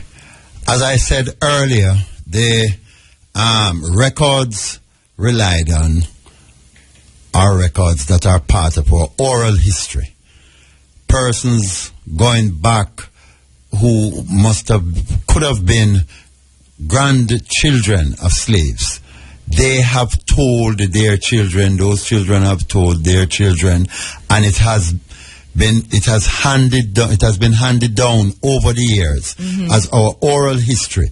And let me say that several of our historical records in Africa were oral history, and that continues in Jamaica. So it doesn't mean it is unreliable because there's no written document there. It can be very reliable, the oral history of our people.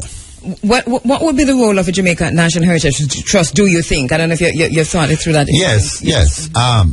First of all, they have that responsibility or power to declare the site a protected site under the trust, meaning that it is accorded certain treatment and certain reverence by the public. And of course, that is supported by the way the site is developed, fenced off, and protected. All these would be part of a package to ensure. John mentioned earlier that archaeologists and other scientists can come and make a more thorough inspection and examination and research of the area, and they might find artifacts going back to the time of slavery. They have instruments that can look into these graves and be better able to say whether it was a child, an adult, a male or a female who is buried here.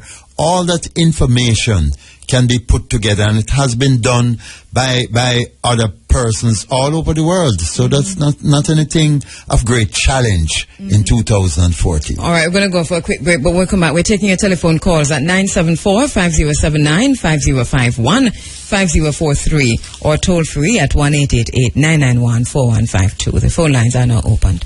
Obasima yasantu wokura hikuna wone memeshia na wenyina bopusaji ayirem. Andre William, what can we do? Kroma Yelem, Obietie Ire FM. All right, you're inside of the Africa Forum, Morning African. We're taking your telephone calls for Mr. Linton Gordon at 974-5079, 5051, 5043, and 1-888-991-4152. Okay, going to the phone lines. Hotep? Hotep, good morning, Sister Angela. Good morning, my sister. Go ahead. I don't know if I have much time, but I have a poem based on the issues you were discussing this morning. Yes. Just going to run through a part of it. Oh, a poem? Yes. Oh, you don't have a question for Mr. Gordon? Oh, it's okay. I'm sorry. Yeah, that's what we're doing right now. All right? Okay. All right. Okay, we'd like to take your poetry, but we're also taking your questions. And 974-5079, 5051, 5043, and 1-888-991-4152. And Ganesha Thompson on Facebook is saying that, graves have been raided, destroyed, and he's asking questions about the UDC, etc. I'll come back to that, but let me go to the phone lines. Hotep? Hello? Yes, greetings, my brother. Go ahead. Good morning, Mr. Gordon. Morning, Can I sir. speak with Mr. Gordon? Good morning, sir. Morning, sir. It is with a sense of pride that I heard you and John on the radio this morning. Being a citizen, it gives us some hope. Thank you, sir. I must congratulate you both. And as we, being from Walkerswood, we'd love to be an integral part of this. There is a sport club which is recently revived, so to speak, and I'm sure they'll be happy to come aboard. Good. So we look forward to this and for good times, because I know this is part of our history. What have you heard about it over the years? What have you yourself heard? Well, I'm very much in touch with it. I have been to the site myself. There is a recording of a grave, I think, in the 18th century, 1843, I think it was at the time. But this is a way back. A couple of years ago, I went there. Mm-hmm. But I know for sure what they're talking about. I have identified the area, and I would love to be a part of it moving forward. Well, you know where to contact us, and please do, because we will be going at it. And thanks. Okay, so we wait to hear much more from this. Thank you, sir. All right, thanks. The name of a place we have to start changing immediately.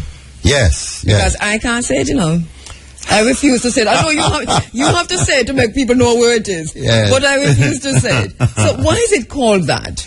I think that... Just tell our listeners what it's called, and don't say it again for the rest of the morning. It is called Nigger House. Yes. Nigger House. Mm-hmm. And it was a place where you would basically... my foreparents said that's where they toss or fling or threw the dead slaves, and that's why it was called Nigger House. So you're correct. It's a name that we will have to look at and determine what to do. But for the time being, for one to understand, someone from Walkerswood will understand where we're referring to when we said we're talking about the graves at Nigger House. Goodness gracious me. Indeed. All right. Taking your calls, I think we can squeeze in two more. 974-5079, 5051, 5043, and 1-888-991-4152. And Ganesha Thompson, I was reading on Facebook, says our people in life are seen as cattle in death. And you just mentioned that, really? Yes. Because if this is it. But even cattle get treated better than that in death. Well, the slaves were treated as part of the property and the estate. I remember examining a book when I was doing research in history at Hopewell estate, sorry about that. Which is now an estate to the north of Walkerswood. And in that book, there were entries entered on the estate today. 2 donkeys, a male slave, so and so age old, leaving the estate today, 10 bags of pimento, 2 horses, a male Tom of the age of so sold. So we were all placed in the ledger with pimento and cattle and mules and horses and all that. So Nigger House grew naturally out of that treatment of the slaves. And hence the name too. Let's go back to the phone lines. Hotep? Hotep, go ahead. Good morning, ma'am. Yes. I'm also a person who lives in Walker, so there's 3 points I'd like to ask about and bring out. One, even though Nigger House is on the other side of the road, the back side keep moving from one side of the road to the next. The mining of the back side is moving from one side to the next. And see, Mr. Linton earlier established that piece of land is government. What kind of blockage would they put on the backside company? That's one. And number 2, I'm started driving, so I'm kind of concentrating. Yes, yes. Number 2, they just have to call back. All right. Well, okay. let me address number 1. Yes, listen to number 1, yes. The reason number 1 has to do with whether I think your concern is the bauxite company may come and do excavation there and destroy the site. We are determined not to see that happen, and I would ask all the citizens in Walkerswood to join in monitoring the area and to let me know if there is any sign of persons going there to interfere with the site. All right. And he mentioned government land. I'm not quite sure why he mentioned the... Well, we can't say... I, as an attorney, cannot say absolutely who the property belongs to unless I see the title. But we believe strongly that that area of the land is now owned by the government. But I can't be absolute in the absence of documents. All right, because there's another question on Twitter about this idea of crown land and whether or not it automatically means then that government will have to protect the burials. Well, yes, crown land is government land. We would expect the government to protect the site, but I wouldn't put it as high as saying it's automatic. There have been sites here where government failed to protect and they were destroyed. So, but we are saying, going forward, we want it protected and preserved. That is our position. And as a talk, I saw, I don't know if you saw this story in the paper, and it has not to do with Walkers, but it's in St.Ann. MP's clash over Garvey's childhood home. I don't know if it's a clash as such, but it says Culture Minister Lisa Hanna said persons who occupy lands at their childhood home of Marcus Garvey, Jamaica's first national hero, will soon be relocated. This despite criticism from 2 opposition members of parliament who said the process has proceeded at torturous pace under her. I'm going to ask you not to allow me to comment on that because I'm representing someone who is connected to that site. I understand totally, and I must stop hijacking you. but you can always say fine. no comment. That's okay, yes. But it's once again goes to the issue of, what is government land? Because I heard, and don't comment, but I just so our listeners will know. So I was listening to Minister Hanna responding, I don't know if it was on an interview, where she mentioned that the land, it seemed as if the land that Molamu Marcus Mosiah Garvey's home is on is government land. And if that is so, that's an interesting thing because we've never heard that before. In all the years that we've been doing the interviews, we've heard that people, the land is belong to certain people and there are documents for the land and so on. So we're going to keep on top of that story in particular. All right, but so now, what's from here? Where do we go with Walkerswood? We are hoping that the Honorable Minister of Culture, Miss Lisa Hanna, will assist the community, which is in her constituency, in resolving all the issue of ownership of the land and the possibility of setting up a trust in Walkerswood to be in charge. John and I will voluntarily be part of it.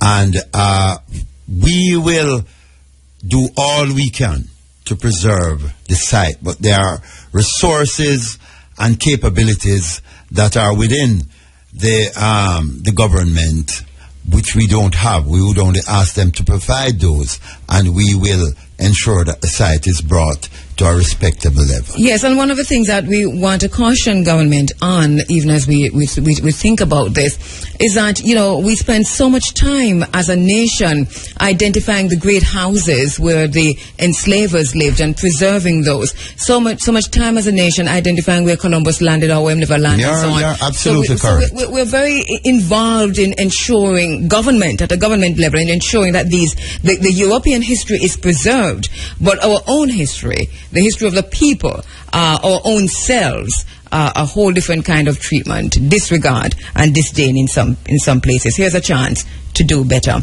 Mr. Linton Gordon, thank you. Thanks very much. It was my pleasure being here, and thanks for the publicity you have given to the project. We'll keep on top of it, and then we'll invite you back to go through these documents with us. Fine. I'll always be available. All right, Mr. Linton Gordon, attorney at law.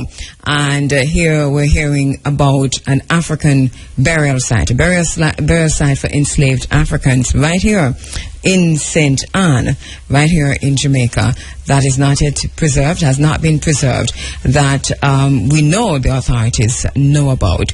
But as usual, when it comes from the people, it has more power. And so the people are doing it, and we are supporting them 100%.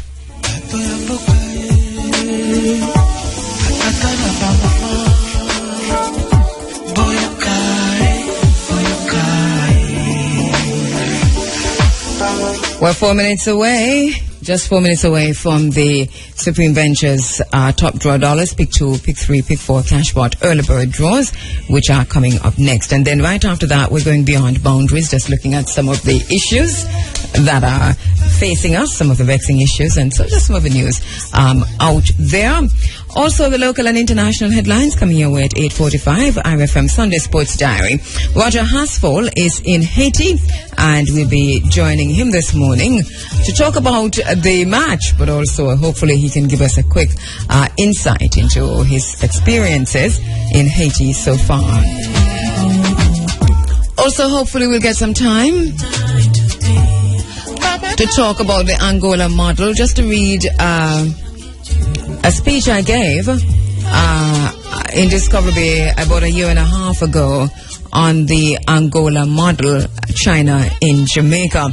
If we don't have a time this morning, we'll certainly do it next week, but we're going to try and see if we can carry that off this morning. Want to say also belated birthday greetings to my colleague Kishima Francis, who celebrated her birthday late last week actually. Happy birthday to you, Kishima, from the team here at the Africa Forum and from all of us at IRFM. Hope you had a good day. Happy belated birthday.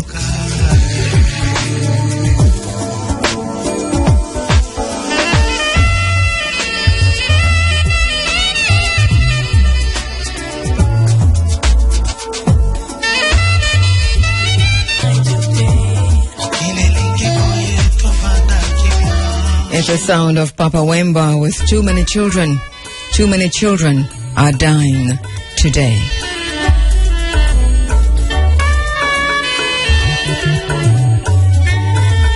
Standing by now for the Supreme Bench's draw. Running African, reuniting the African family for development.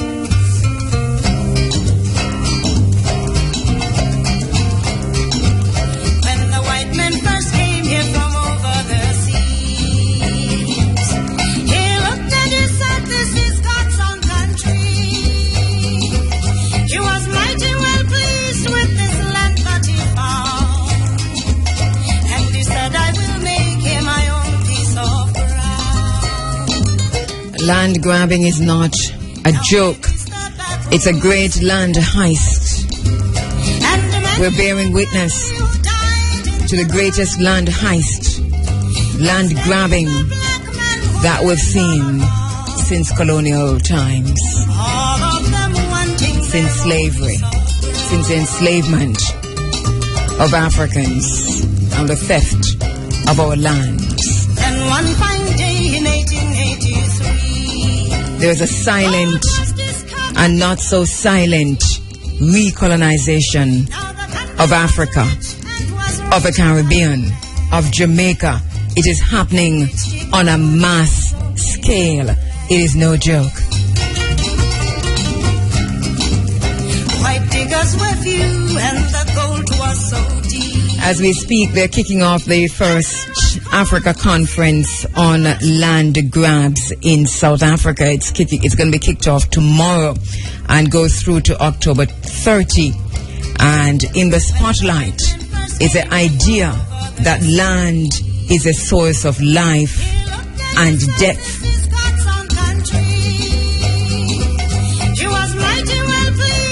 The issue in South Africa today is still land. The issue in Namibia, and we do not hear much about Namibia. There's not much talk about Namibia, but the issue in Namibia is how land has been hijacked, stolen, and remains in the hands of the Europeans.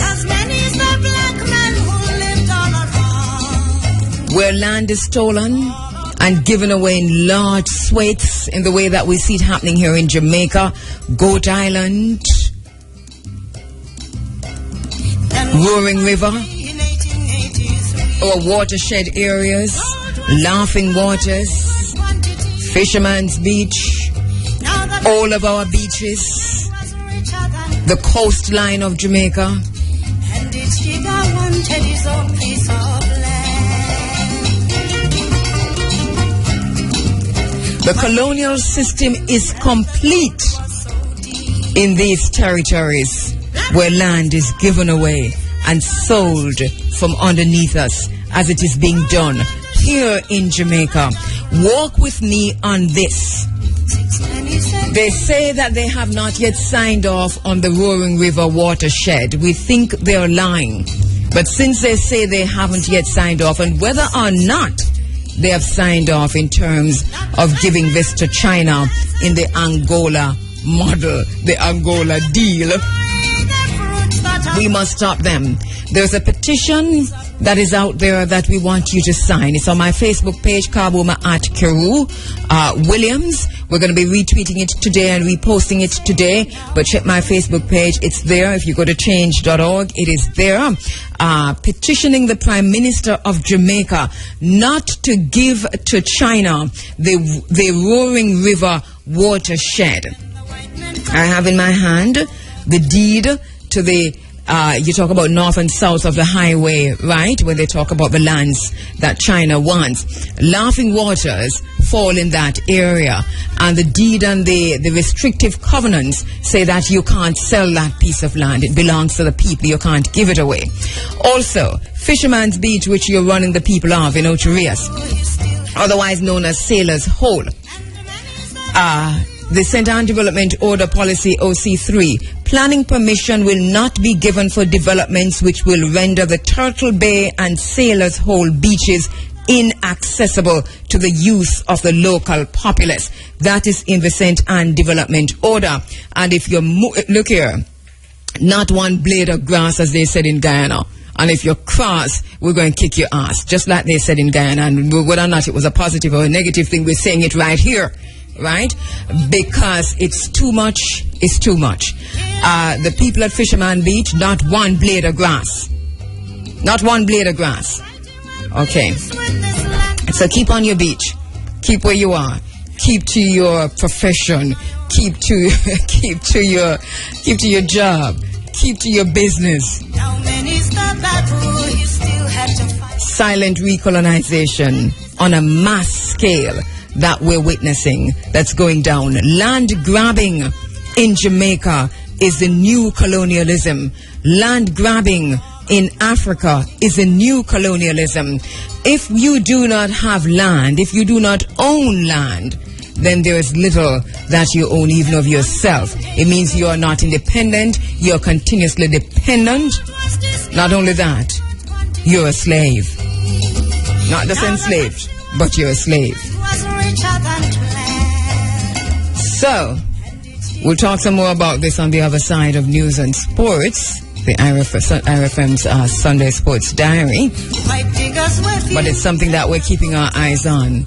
as our leaders continue to betray us, the people. We're keeping our eyes on this. Beyond Boundaries. 2 minutes away from our local and international headlines. Hal Shane Burke is standing by with that. In the meantime, here is Miriam Makeba with Piece of Ground.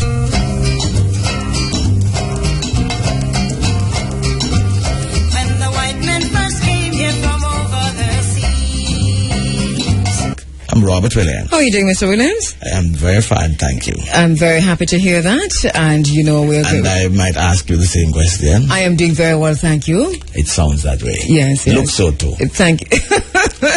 Thank you very much, sir. I appreciate that. Even though you weren't looking at me when you said that. No, what I saw you before. It just come naturally to you to just... No, I looked at you before. Just give out flattery, not complimenting. I remember I was sitting there before I came here. Really? Yes. Right. So I was observing. Yes. I won't say anything else. Because I know that I was not facing you. No, but you don't have to be facing me for me to see how you're looking. You know what? I passed in front of you first and then I was sitting behind you. Right. So I got a total view. Okay, well, God go with you, my child. Appearances to the mind are four kinds. Things are either what they appear to be, or they neither are nor appear to be. Well, there are times when we can only make our judgment based off the appearance. Okay, so things are as they appear to be. As they appear, you're fine. Okay, thank you. And it's not that they are not and yet appear to be. Well, I wouldn't be able to speak on that. Oh, goodness. Well, you know, Roger is in Haiti. Yes. Right, and we do have to go to Haiti. No problem. Yes, what's happening in Haiti, by the way? The Caribbean Football Union Under-17 Championship. Right, the reggae girls are home, eh? The reggae girls are home, but the young reggae boys are still in contention. Right, and that is where Roger is. The Sporting Choice Irie FM now brings you a report on Jamaica's participation in the Caribbean Football Union Under-17 World Cup qualifiers in Haiti. The report comes to you courtesy of Lucky Dollar Furniture and Appliance Store, Total Tools Rental and Repairs, Main Street, Oteria, Port Antonio, and Slipe Road, Kingston. Roger, you're on location in Haiti. How are you, my son? Not too bad at all. Good to be on the Running Africa and Africa Forum yet again. Live from Haiti. And before you get into your report, how is Haiti, my brother? Haiti is wonderful, a wonderful place. A sleeping giant of this side of the world. Yes. Physical leaders of this side of the world as well. Right. So most resilient. So you're seeing through the infrastructure deficiencies and seeing the people and understanding the historical context, and that is why you're saying Haiti is wonderful. Exactly. And what we are seeing here is that two classes. You're rich or you're poor, and within the poorer class here in Haiti, you find the most resilient set of people anywhere in the world. Yes. Right. How long have you been in Haiti? Yes. How many days have you been there now? How many days have you been there now? Okay, I'm here now 8 days. I came last week Saturday, and because Jamaica is in the final, I'll return on Tuesday. Okay. All right. So go to your report, Roger. Go right ahead. Right. Well, today it's the final of the CFU Under-17 competition in Port-au-Prince, and the colloquial Jamaican saying things not normal. Well, that's how it's gonna be in the capital of Port-au-Prince this evening, because the people here in Haiti, they have gotten what they wanted, a final between Jamaica and Haiti, and millions will be glued to their TV sets, while hundreds of thousands will be in downtown Port-au-Prince this evening for this, what they match up a dream final. The Haitians are fully hyped up. They're dazzling their way to the final, looking awesome. The Jamaicans not too far behind, but improving with each passing game, and with each passing game, the Jamaicans are getting to the point where they are peaking, I should say. And what we are seeing now is that because they are getting the matches, the Jamaicans have been coming in, I should say. And what we are seeing now is that because they are getting the matches, the Jamaicans have been coming into their own, and it's just going to be a humbling of a final. The coaching staff have done their homework on the Haitian team. They have been together for 2 years, and they train every day, 2 times per day at the current facility where the final will be played. So they have everything in their favor, but the Jamaicans, or colloquially saying, little but swallow, and we need the game. That is Jamaica, and they have certainly got it. And the Jamaicans are confident that they're going to take the trophy today, and the Haitians, they are also quite confident. The bantering has been on in earnest. The Haitians down here, each time they see a Jamaican, you're going to get 6, you're going to get 7, and the Jamaicans not backing down and saying, no, we're going to take this from you. We're going to give you at least a 1 now, Bob Marley. And, it's all laughing and bantering. But it's going to be a very interesting matchup today. Youth football at its best anywhere in the world at this moment. And the start time for today's game is 5:30 Jamaica time. Before that, we will be having the third place playoff between Cuba and St. Lucia. St. Lucia, the surprise team in the tournament so far. They picked Trinidad and Tobago. Trinidad and Tobago, nonetheless, they would have gotten the 5th spot that will advance to the CONCACAF finals in Honduras next February. So Jamaica, Haiti, Cuba, St. Lucia, and Trinidad and Tobago will advance to the CONCACAF finals in Honduras next February, from where 4 teams will advance to the FIFA Under-17 World Cup later down in the year in Chile. So having met the first objective, the Jamaicans, that is, the second objective now is to win the cup, win the Caribbean Under-17 Cup, take it back to Jamaica as Caribbean champions.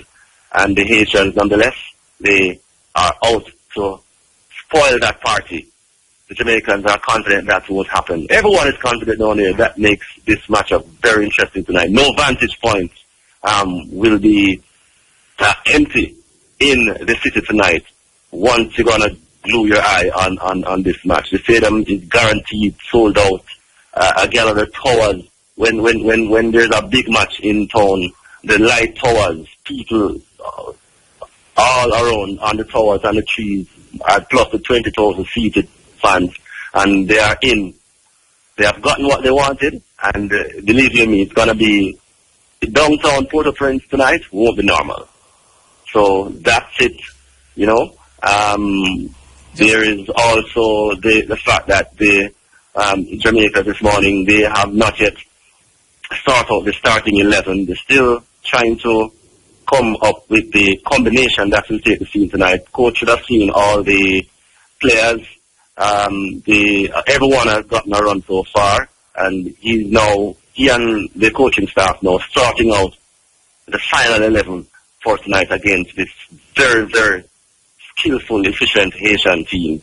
So the matchup, Kheru, it's just not going to be normal in Haiti this evening. I can hear the excitement there, Roger. Downtown Haiti not going to be normal tonight. Yes, definitely. Yeah, it's good to get a report like this coming out of Haiti, though, where you're talking about what's happening at the stadium, downtown Haiti, and the celebrations that will happen there one way or the other in Haiti later on this evening. One of the things here in Haiti is that they party non-stop during the match. Really? And yes, non-stop. They have a set of people who the band and their traditional music, they party non-stop. So even if Haiti scores a goal, that's it's like they're not even aware, because they're just partying non-stop, and then it gives players energy. So down here, it's but if we in Jamaica, because I don't know if you know, but in Jamaica, when our team is playing, we don't cheer.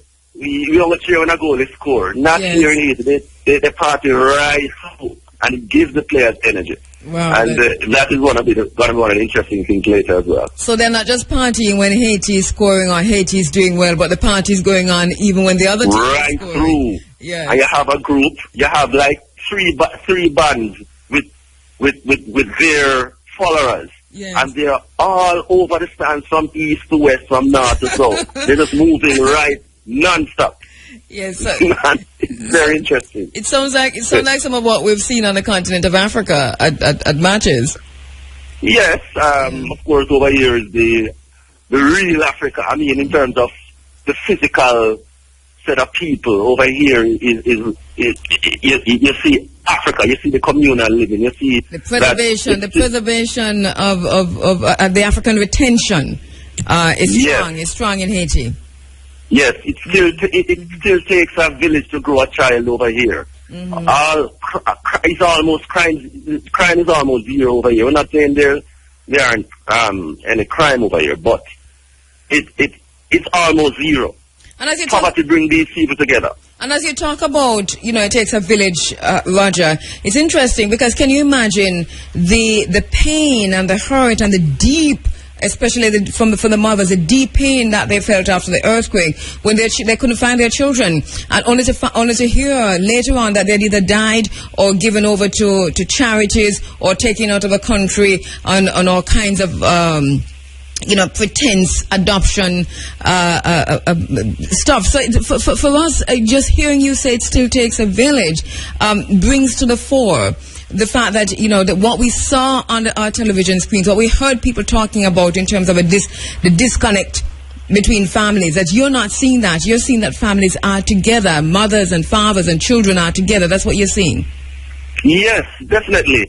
And we talk about a city here that has over 3 million people just within the Port-au-Prince and the suburbs and so on. We're talking about over 3 million people here, densely populated, and I am seeing I've seen so much in the past couple of days in terms of how these people live, and I am convinced now. I had my doubts, but I am convinced now that poverty does not necessarily mean that because there's poverty, it must lead to crime. Here is the complete opposite. I mean, poverty unites these people, and it is such. I mean, words can't explain what I'm seeing here, how these people live.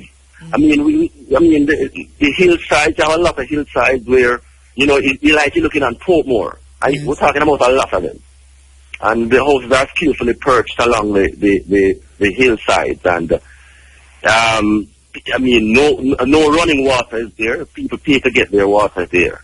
And, I mean, you see the poverty, but you don't see people against people. That, I mean, you just don't see it. Yeah. You don't hear it either. I don't say it doesn't happen, but it's almost zero. And this is one of the things about Haiti, that over here is a sleeping giant.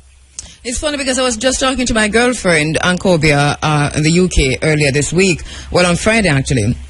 And she was saying to me how much, Haiti, in terms of the Caribbean islands, is one of her favorites. And she spent time there, and this is where she would have lived. She see herself actually living there. And I hear you saying similar things to what she was actually identifying, pointing to in terms of a spirit of a people of Haiti. Have you, Roger, managed to go anywhere in terms of outside of the event you're covering, and what stood out in your mind?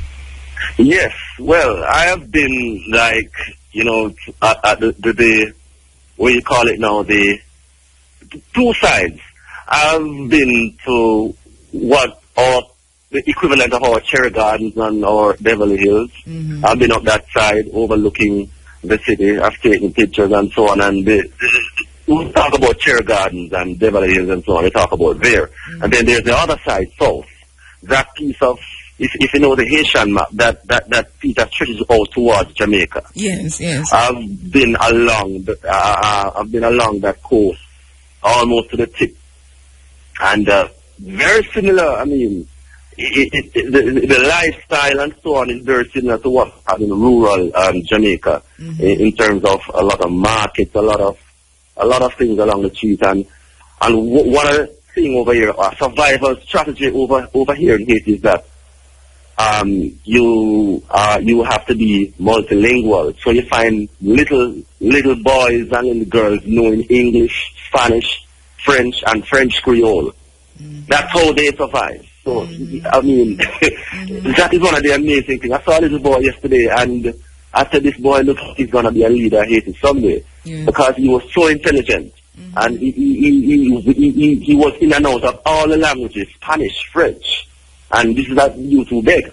You know, yes, you're saying as a survival strategy, you're saying as a survival strategy, people are multilingual, and this is very interesting because it's something that I've actually, you know, considered seriously as a survival strategy, even for our ancestors who were enslaved and taken to this side of the world. Survival, you know, as a part of that strategy, though, you know, your language beaten out of you literally. But what we find that even now, within Jamaica, people make it a big event and make a lot of noise when they are to pronounce or to say an African word or an African name. But if you throw a French word, or if they throw a Spanish word or English, that, you know, it for them it means that they have arrived, especially if they're speaking French. But to speak African is to be less than. Is to betray their Anglo-Saxon selves. I don't know if you understand what I'm saying, but take my name for example. I've had newscasters who are my friends, and you know, all across the media, who make fun of not being able to pronounce a 4-letter word, carbo. You know, it's carbo, and you can't pronounce it, and they make fun of that, and we can't pronounce it, and we're gonna name that. It's 4 letters, but if you give them Francois, I mean, you don't even spell the way it's pronounced, but they're very happy to say Francois and have problems saying carbo. You know, so this I'm saying, it's something that we have lost in terms of our ability to speak and to master languages.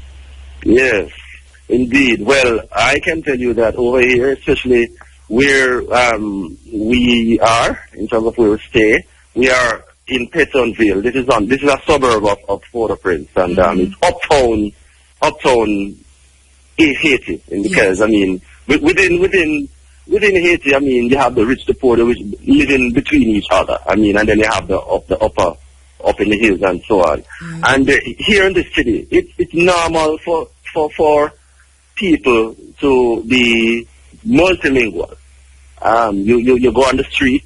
And if you say, I mean, a lot who doesn't, they just speak the Creole, but if you say English, they're ready to engage you in a conversation. I was at the stadium last, on, I think it was on Wednesday, and some little children came by, and we were sitting with the Cubans, and they came and said, good afternoon, and engaged us in a conversation, and, you know, they were asking, you know, if we have any money or any kind, and and asking our names, and we were talking to them, and I said, you know English? He said, yeah, we know Spanish too. And then when they finished it, over to the Cuban side, and the same conversation happened.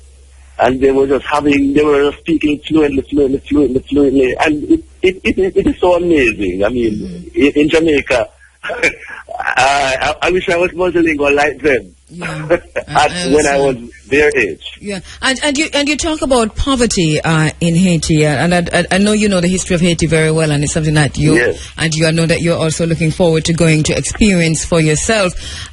In terms of what you're seeing, describe to us your own feelings coming face to face with how, because we understand that Haiti had to pay reparations to France, and that was, you know, billions of dollars. Which exactly, and we also understand, you know, how Bill Clinton came in and destroyed the Haitian economy and the manufacturing sector and so on, and that even today we have the private sector from the United States fighting against a rise in minimum wage for Haitians. When you think about all of that as a Pan-African walking in Haiti, tell me about your feelings. You know, how do you feel, your emotions? What kind of emotions do you experience? Cabo, it's a spiritually moving experience for me here. I've learned so much. We realize that it is only the language that has separated us between Jamaica and Haiti. the Haitians, they speak the French Creole, we speak the English Creole, and because of the language barrier, there's a lot of propaganda on each side about, you Jamaican or you Haitian, and we have a lot to say about, think about Haitian and vice versa because of language. And what I also see is that the people here, they are very genuine, you have it in Jamaica, you like if you go on the road and you just speak the Creole that well, and they find out and you want to buy something, the price is like 4 times higher. Mm-hmm. If you go with a person who speaks the Creole now, who can barter for you and speak for you and so on, you find that the price come right down. So you have that. I blame the Arabs for that. But nonetheless, it's a very spiritually moving experience for me. Yes. And when the chance to come here to popped up, I did not want to miss it because I want to come and see for myself. Yeah. Our same people who are just separated by language. All right, tell us about where you're staying, the hotel you're staying in. What kind of a hotel is it? Well, it's a 4-star hotel. It is a Royal Oasis. All the amenities of modern civilization. When you go on the streets, though, it's a different thing. Where I'm at, I am overlooking. Well, I'm looking towards the hill. Mm-hmm. We're talking about Portmore. It's just on the hillside. Yes. It's stretched from east to west. Portmore repeating itself. Yes, and this is just Petondale alone. Yeah. We're not talking about further down in Port-au-Prince, because it's a very mountainous. Actually, it's the most mountainous country in the Caribbean. Yes. Haiti. Yes. So, once you come out of the airport and you make a drive up, you start to climb a hill. Mm-hmm. It's just hilly terrain right through. Mm-hmm. You have like the south coast that heads towards Jamaica. Well, that is flat. That runs along the coastline and comes straight out, coming west. Mm-hmm. But that's the coast that is. Yeah. That's the only flat part. The southern coast. Have you seen any of the 10 cities? Are the 10 cities now, have they more or less disappeared? I think I heard that, they're gone, but did you see? Yeah, I heard that there's still a couple, but majority of them have gone. People have gone back, set up back their home. Some people have moved on, some people have, because over here is that, what you find is that you can lease a house for a 2 years or so, and then this new president, he has been kind of, building some low-income houses and with the help. But as you know, in politics, after a time, so after another set of people start to complain and so on. So it's just the same thing here, Mm-hmm. But it is a very interesting experience. You talk a lot about the hills and the mountains, Raj. What about one of the things we've heard from over and over again is the extent to which poverty has forced Haitians to cut the trees from the hills to make for firewood and coal and so on. Is this stark to you, or are you seeing something different? Well, Haiti is such a massive country. Remember, Haiti, if you leave from Port-au-Prince to Cap Haitian, we're talking about 8 hours drive. Mm-hmm. You can also drive to the Dominican Republic and so on. So it's a massive country. So, yes, you have the lower hills that people clear to live on and to make a livelihood for trees and so on. But that is just a small portion to what the country is, and so the mountainous terrains of this country, because there are multiple terrains upon terrains here, and then you have a set of Haitians who were from the Desai time, who, when they came up into the mountains, they stayed there. They don't come down in the normal society. They live there, so their descendants are there. They maintain a primitive lifestyle. We talk about this is deep Haiti up in the mountains. You have those other people as well. So but there's lush vegetation. Mm-hmm. There's no doubt that there's lush vegetation, very beautiful. Brilliant. Good news. We have seen. like you're driving through the countryside of old-time Jamaica and so on. That is still here. Mm-hmm. Have you seen or heard anything of President Aristide? You mean the president over here? Aristide, former president. Oh, former president. No. Well, he's rightful, but Roger, he's a president. Everything else is a fraud, Well, yes, because, you know that the current president here, there are multiple tales on how and why he's the president now. In Haiti, apart, because Haiti is such a unique country because there have been coups on top of coups on top of coups over the 2-3 centuries that anyone, on a given day can get up and become a president. So even if me decide that I want to become president of Haiti, all I just need to do is to do get through the right channels and get the right connections and so on. So yes, I'm aware. Mm-hmm. That's something that we need here in Jamaica. It's that system we need here. Yes, because the coronation president is a musician. I know. His son is also a very popular, a very big musician too. Michel Martelly has done collaborations with Sean Paul and so on.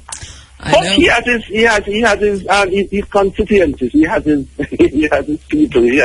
And then he has the backage of the mighty Uncle Sam and so of the United States, exactly. Yeah. And Duvalier just died, Papa Baby Doc. Yes. Any signs of people? Not really.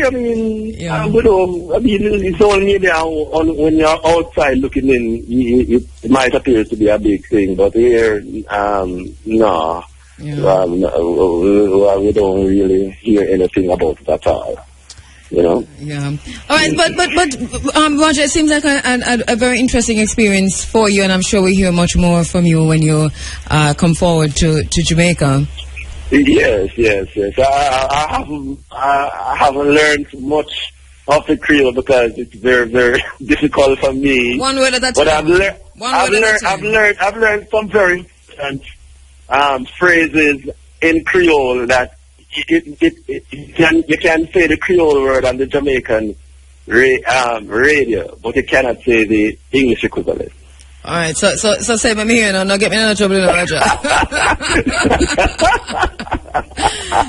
Okay. I won't say. I won't say. I know you have Haitians in Jamaica, but exactly. You know what? As you speak about that, yes. You have our favorite Jamaican colorful words that we use in Jamaica. There are popular slangs over here. There's a very, very spiritually moving Jamaican word that they use. It is very popular on the radio. Really? It can be said on the radio in Jamaica? Yes, the Jamaican. Yes, if they know, maybe they wouldn't say it in the French Creole. But they say the Jamaican, so you find like Jamaican. But it's not something that we would use. But it's not something that we would use on the radio here. No, definitely not. But it is. Let's start with. What the letter it started? Well, you have the R's and you have the B's. All right. Okay, and I use on the radio there. But you know what, Haiti, there's a big Jamaica, always has been, a big Jamaican community in Haiti. The interaction between Haiti and Jamaica goes back to Bookman, and before that. So, yes, definitely. The tale is that he sailed down the coast, down from Portland over here to help and advise Desai at the time how to combat in a guerrilla warfare style. The French. And because he was a maroon general, Raj, I have to interrupt you because we're totally out of time. I was so enjoying the conversation, I didn't even realize the time. Thank you so much, Roger Asphalt, Concrete Asphalt in Haiti. You're welcome, man. Thank you. Good to be on Africa Forum as usual. All right, give thanks, my brother. All right, Concrete Asphalt there. And he gave a report on Jamaica's participation in the Caribbean Football Union. We went down to chat about Haiti. The Football Union Under-17 World Cup qualifiers in Haiti. Now, 23 after 9 o'clock, yes, we've been at it. In response to the Ebola crisis, the people of Africa, the Africans and Africans wherever we are, seem to be waiting on philanthropy from the Europeans or the Americans or from somewhere else to assist. And aid is what aid is, dead aid or live aid or whatever aid. But sometimes the dependence from all levels, because we heard our own Prime Minister saying here that we have asked for assistance from our neighbors and so on. If it's Cuba, it's good enough, but goodness, wow. When we depend so much on others to feed us, to vaccinate us, to immunize us, don't you think that they control us? You think about it. Think about it. Anyway, so we've been talking about the Ebola crisis, and we've also been talking about the protocols that the CDC and the WHO had in place, and the fact that they themselves are coming out now to say that these protocols are ineffective and they're developing new ones. So they're shooting in the dark and going as they experience and retuning and refining and so on. Here in Jamaica, the Prime Minister, in a statement on October 14 in Jamaica House, let me get my hand on that.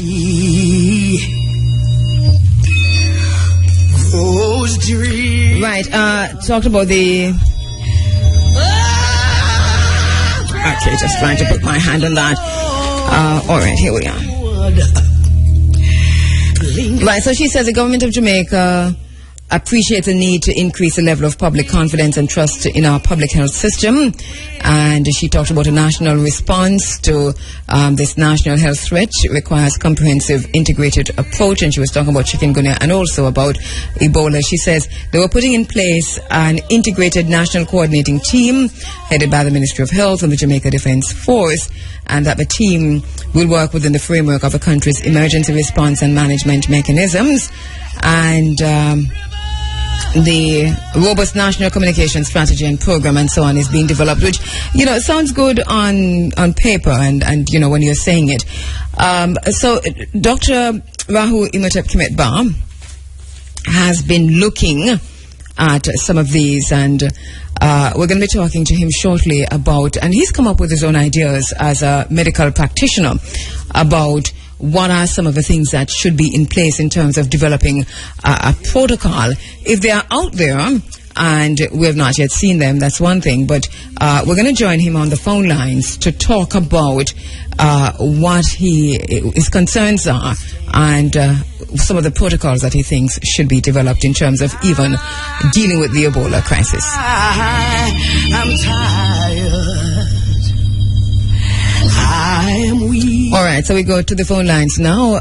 Dr. Rahu Imhotep Kimet-Ba is a medical doctor who practices here in Jamaica, studied in Jamaica, Florida, and Czechoslovakia. The founder of the UAIA here in Jamaica, and also founder of the African Liberation Committee, is it? The African Centered Liberation Movement here in Jamaica. He's also author of Practical Solutions for Jamaica, A Nation in Crisis, and an essay on crime in Jamaica. All right, Dr. Rahu Imhotep Kimet-Ba joins me on the phone lines. Good morning. Greetings, Rahu. All right, Hotep.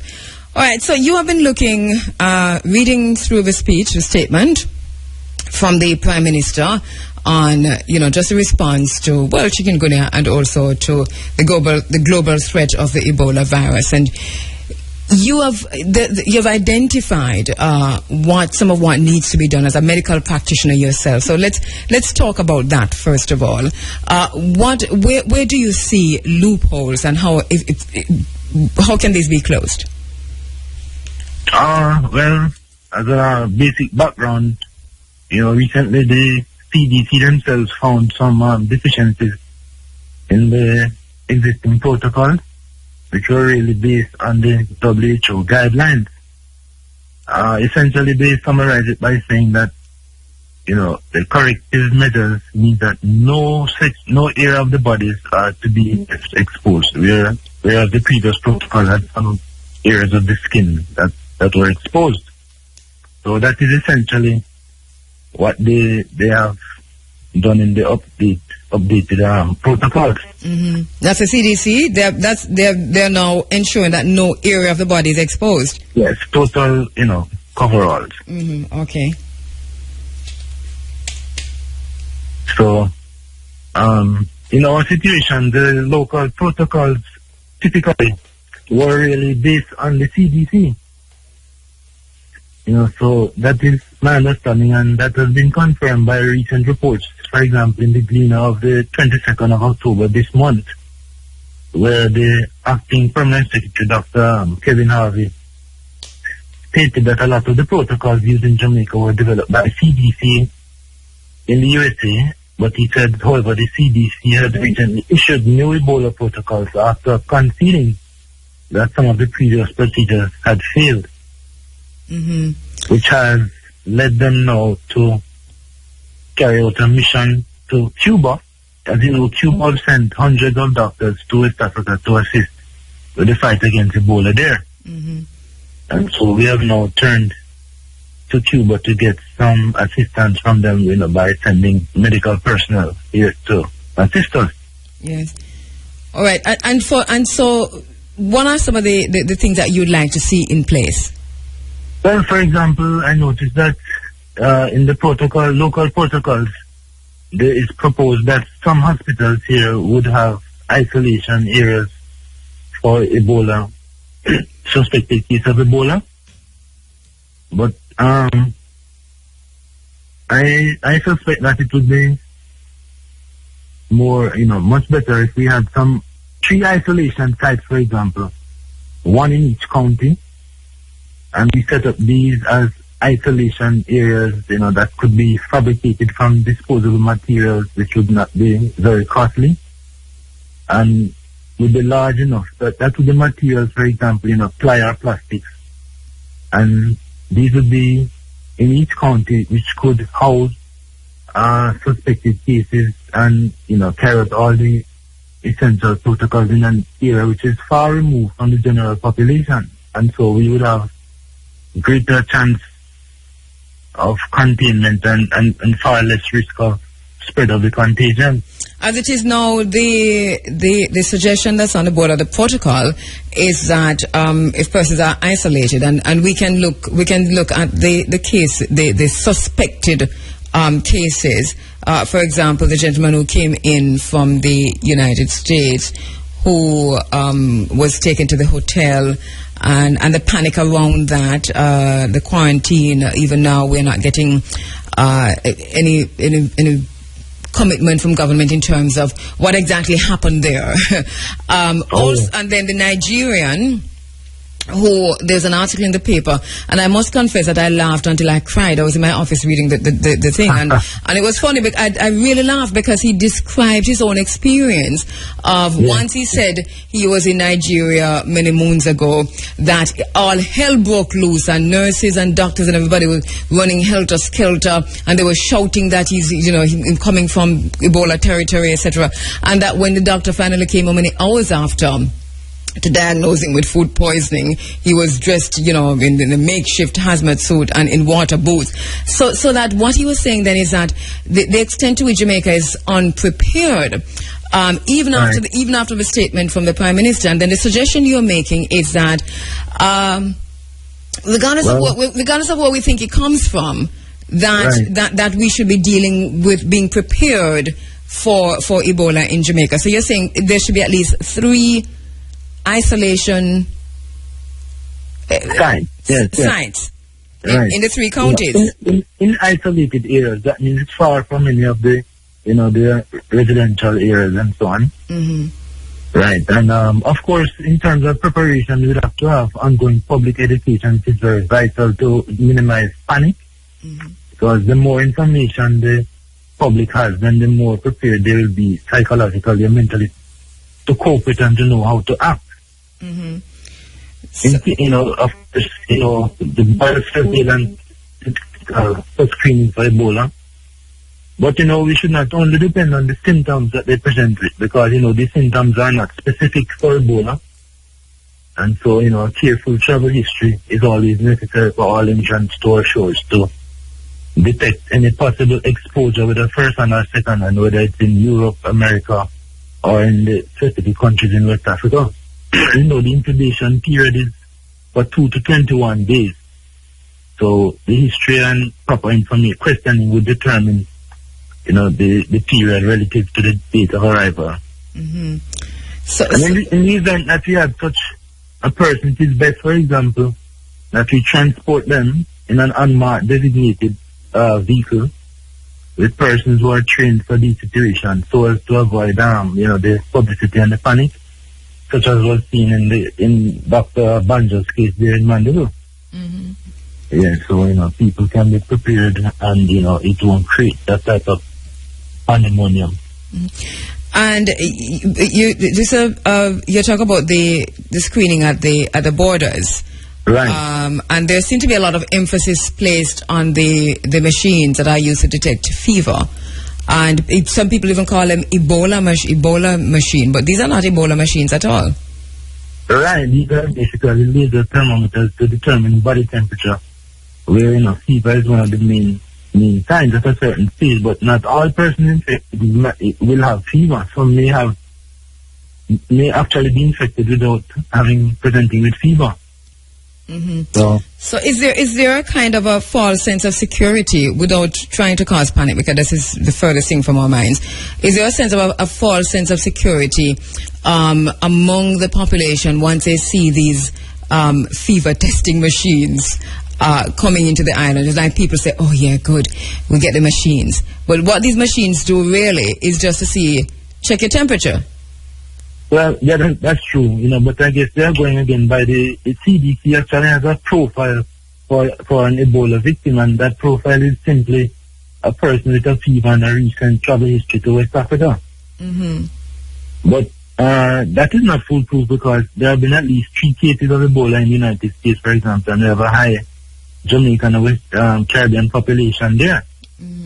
So what if somebody was to come in contact and contract the disease from in that area? So that is where the border surveillance is critical, that we need to know all the areas where cases are outside of West Africa as well, and then do a proper check on history along with the body scan, the temperature, and so on.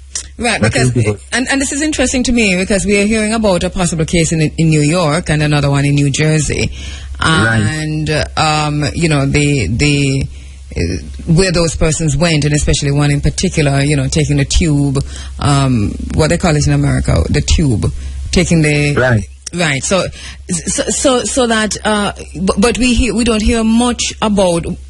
Well, I suppose this is for the government to ask at the borders. In Rwanda, for example, and I posted the questionnaire that Rwanda has, and Rwanda, thank you, Kwame, for sending me, no, that was Mark Jordan who sent me that Rwanda is doing something interesting, is that they're ensuring that those who are coming in from Spain, from the United States, from wherever, that, there are reported cases of Ebola, that proper screening takes place. But with the tourism industry as the main thing on Jamaica's minds, it seems to me as if there might be some lax treatment of persons coming in from the US or Spain. Oh yes, well, interestingly enough, the actual testing for the virus, Ebola, was really confined to just a few sites and laboratories, including the CDC. But more recently, they have now expanded to several labs across America now, all the way down to Florida, which is known as what they call the Laboratory Response Network. So that means labs are now set up to allow for the rapid detection, of whether chemical or biological threat, including these emerging infectious diseases. So I suspect that it would be good for Jamaica to have that ability. We could probably seek to sign on to this laboratory response network, via the CDC. Right, and not just depend on the fever. And, the shipping off the suspected sample, we'd have to normally ship it off to them and then wait for their confirmation and so on. And then you're saying that, that period of wait, persons are quarantined, but quarantined how? For 21 days, right. 21 days. And this is where you're saying that persons, because if you're not yet confirmed with Ebola, are you saying that the 3 isolation sites that you are proposing, these persons would be housed in those sites? Right, they could be housed there and the sites so, structured that in case they develop symptoms, supportive treatment and so on could be given. All that is necessary could take place there in those areas, and that would procure containment so that even if persons have it, they wouldn't be at risk for spreading it to anybody else, of course with necessary precautions by the caregivers. Right, and go ahead. Also, when the whole of this episode is died down, then such centers as these, because they are mainly of disposable materials, could be, disinfected and incinerated. So we would have a total cleanup of this mess afterwards. Do you get a sense, as a medical practitioner in the system, do you get a sense that there is a calm enough response to ensure that medical practitioners are trained, updated, equipped to deal with this viral hemorrhagic fever in case it should hit the shores of Jamaica? Well, I think we really need to intensify all of this information, preparation, and so on, that, all medical caregivers, because the protocol, the local protocols seek to collab with other departments such as, the Army, the ODPEM and other, fire departments and so on. So it's going to be a broad-based response, and I think that the public, based on the Chick D situation, we realize that if persons were really informed, then you'd have less panic and so on, and some people would know what type of measures they could safely use until they really need help from the healthcare sector. Because what I find interesting, I'm in the media and I do more than host a program. Part of my job at IRFM is to ensure that the public is informed, and I have not received anything. What we do is what we do of our own initiative, and a lot of it comes from the CDC or WHO, because you go back to the sources that our own governments are quoting. But in terms of, so I'm thinking that in terms of the public education, that we might be making the very same mistakes that were made with the chikungunya. I don't know if persons listening now, and persons can answer truthfully to yourselves, do you know what to do in case you come upon a case of Ebola? Well, as I said, the education is very, very critical, because the Dr. Banjo's case in Mandeville recently was a case in point, because his final diagnosis was some form of food poisoning. But if you had taken a careful history, the timeline would have ruled him out as being an Ebola case, because he had returned from Nigeria for about 8 weeks prior to his illness. So that is way beyond the 21 days. So, you have to take a careful history before you can come to a conclusion. And because the symptoms of Ebola are maybe seen in typhoid, it may be seen in malaria, it could be seen in meningitis, and fever for several other cases, gastroenteritis, a lot of things, the flu, and so on. So although it's one of the hallmark things, is not specific. So this has to be taken in context now with careful history, travel history, and now the travel history is heading to include all the areas where cases have actually been identified.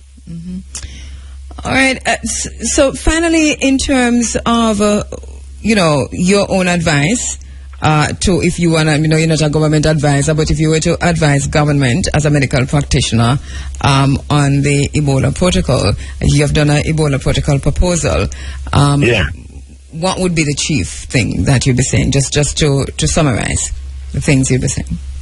Well, we should look to, for example, strengthen the virology department, the local virology department, since they are now in a phase where we can see that we'll be confronting a stream of possibly emerging viruses or other illnesses. So we should need to strengthen the whole virology department or microbiology department in collaboration with, for example, the Scientific Research Council and the Ministries of Health and, Agriculture. And this would give us a more comprehensive way of coming up with our own threat levels, developing our own viricide vaccines and so on, and be able to control and contain them. All right. Thank you very much, Dr. Rahu Imatep Kimet-Ba, who has developed an Ebola protocol proposal, which, have you sent this off to the Ministry of Health? Yes, I have actually faxed it up there. All right. Thank you very much. Asante. All right, Dr. Rahu Imatep Kimet-Ba, their Ebola protocol proposal. And this is what we want as thinking people for us to do, because we can keep pointing fingers as much as we can, and we have a tendency to do that. But when we stop and think about our own responsibilities in whatever process, then maybe we'll begin to act upon, in other words, providing solutions. So part of the education process, even though we talk about the public education and the fact that we are not necessarily seeing, I don't know if it's happening in the town halls, I don't know if it's happening in the community centers, I do not know. All I know is that I'm at a place here at IRA FM where that information would have had to come to me at some point if it was to be aired on the radio, and I have not received any of that yet. And it's not to create panic, and the newsroom here at RFM is doing a brilliant job, because if you notice, in the newscasts, what they do, they have an Ebola fact check, and I think that's on the newsroom's own initiative. And we see other media houses taking their own initiative, and I think this is what we have to do. But government is also responsible to a large extent in a situation like this. And then we are saying also that we have questions, a whole lot of questions about where it came from, the biological warfare, the this and the that and so on. So we have those questions. As we had those questions with HIV, it was our people who were dying. And I said it then when we were talking about HIV in the early days, that yes, we have to look at where it comes from. We have to talk about the weapons of mass destruction. But at the same time, we have to take precautions. Why? Because it is here. And it's contagious. And it's the very same discussions we have to have with Ebola, even while we think about where it comes from, who can it come, the biological warfare aspect of it. If it reaches our shores, how do we deal with it? That is a question. So, thank you very much, Dr. Rahu Imhotep Kimet-Ba, for 1, 2, 3, 4, okay, for that. Now, 9:49, you're inside of the Africa Forum, Running African. I'm Asada Shakur. The first time I heard a tape of one of Mamiya's radio broadcasts, it was the first time I fully understood why the United States government was so intent on putting him to death. We could not save Malcolm X, but we can save Mamiya. We can save him, and we must save him. Free Mamiya Abu Jamal. Free all political prisoners. Let us carry on our tradition to freedom. They have developed, signed into law, a Mumia bill in Pennsylvania, And, okay, well, we don't have enough time to carry that interview, but Mumia has been speaking out from Pennsylvania prison to Democracy Now! About that bill that has been signed into law. Interestingly enough, it came about because Mumia was chosen to give the commencement address at his alumni, and he did pre-recorded, and as the state's response to that was to sign into law a bill that says that more or less stifles the right of persons who are incarcerated to make speeches like this, and it was that entire book was thrown at Mumia Abu-Jamal.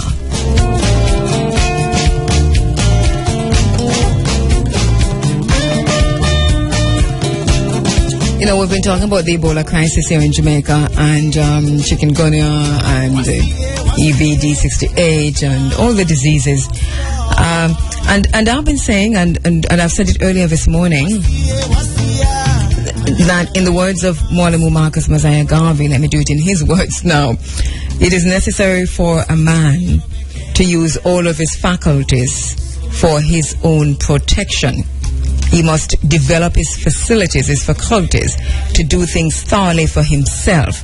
He must rely upon himself first for initiating all those things that may contribute to his personal well-being.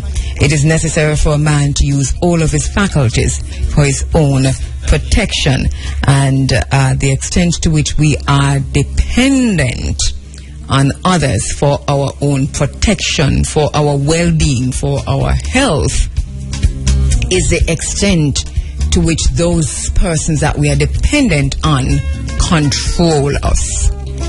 And this is what Mwalimu Marcus Mosiah Garvey was getting on. So we're depending on others for vaccines, we're depending on others for aid, we're depending on others for so much more. And because in some cases it is this dependence in the first place that cause the pestilence upon us, because we depend on them for other vaccines into which they put other things, and here we are. All right, when you figure that out, cuss me.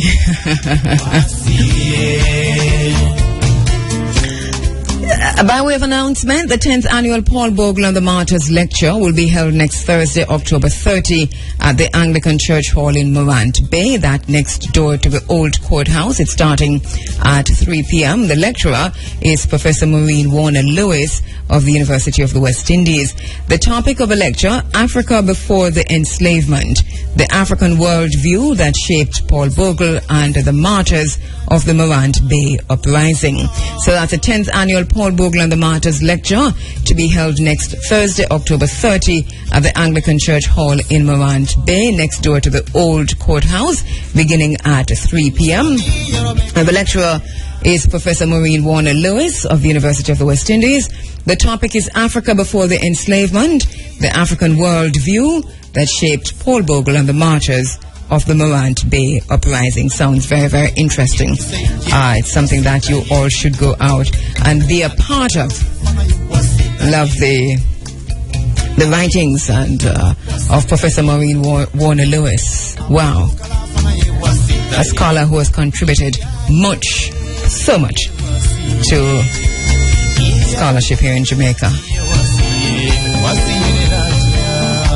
All right, Peter Tosh Symposium entitled Peter Tosh, Activist and Pan-Africanist, a focus on the man, the music and the message and the herb.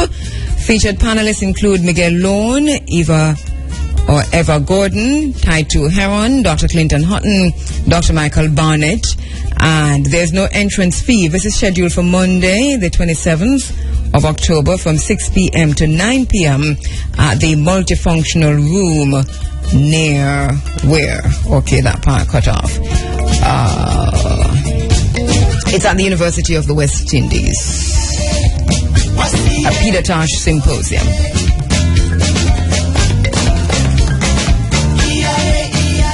By the way, next week, next month, that's November, we will be focusing on land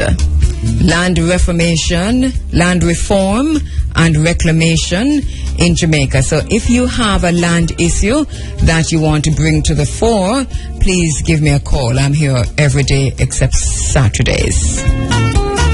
So give me a call and let me know about it, because we're going steadfast looking at land beginning next week Sunday.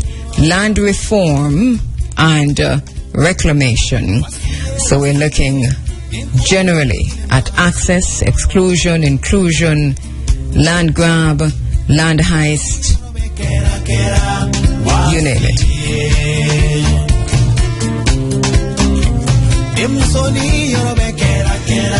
I do get and subscribe to the magazine called World Grain, the international business magazine for grain, flour and feed.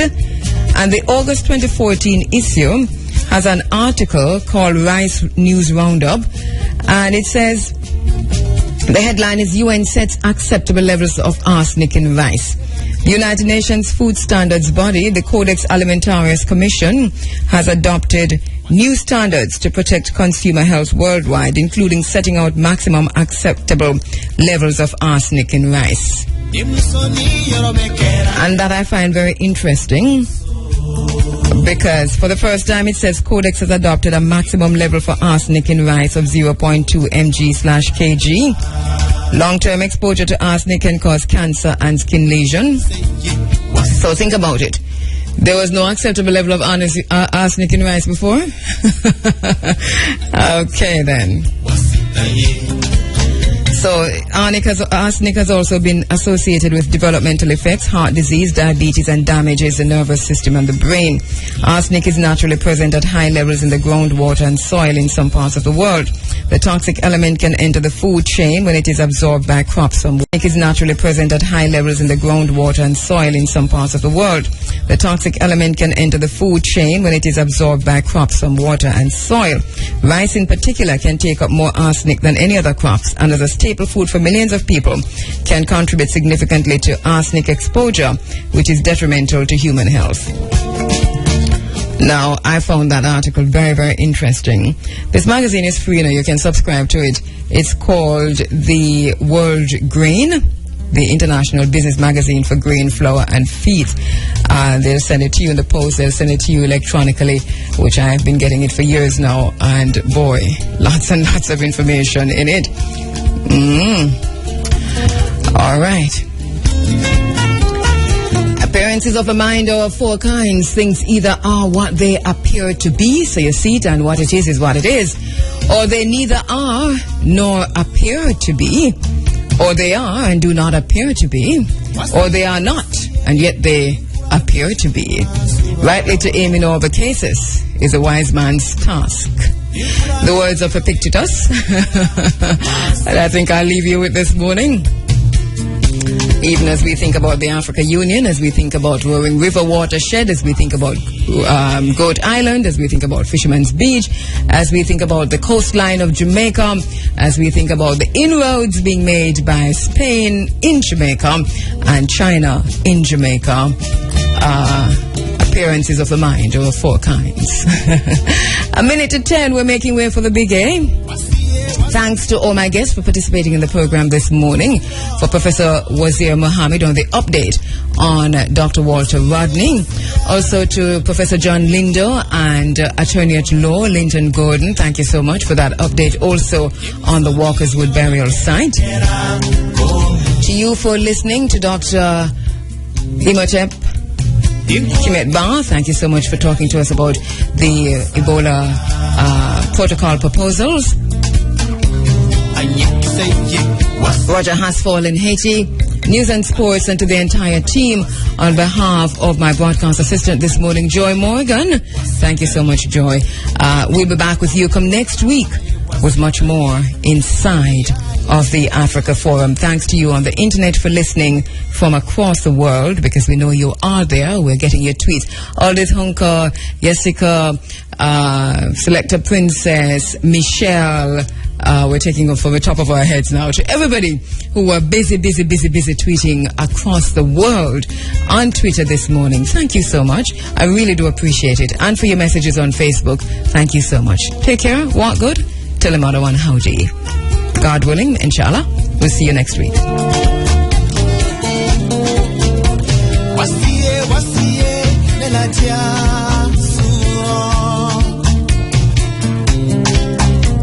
Wasiye, denkurani dine masuro.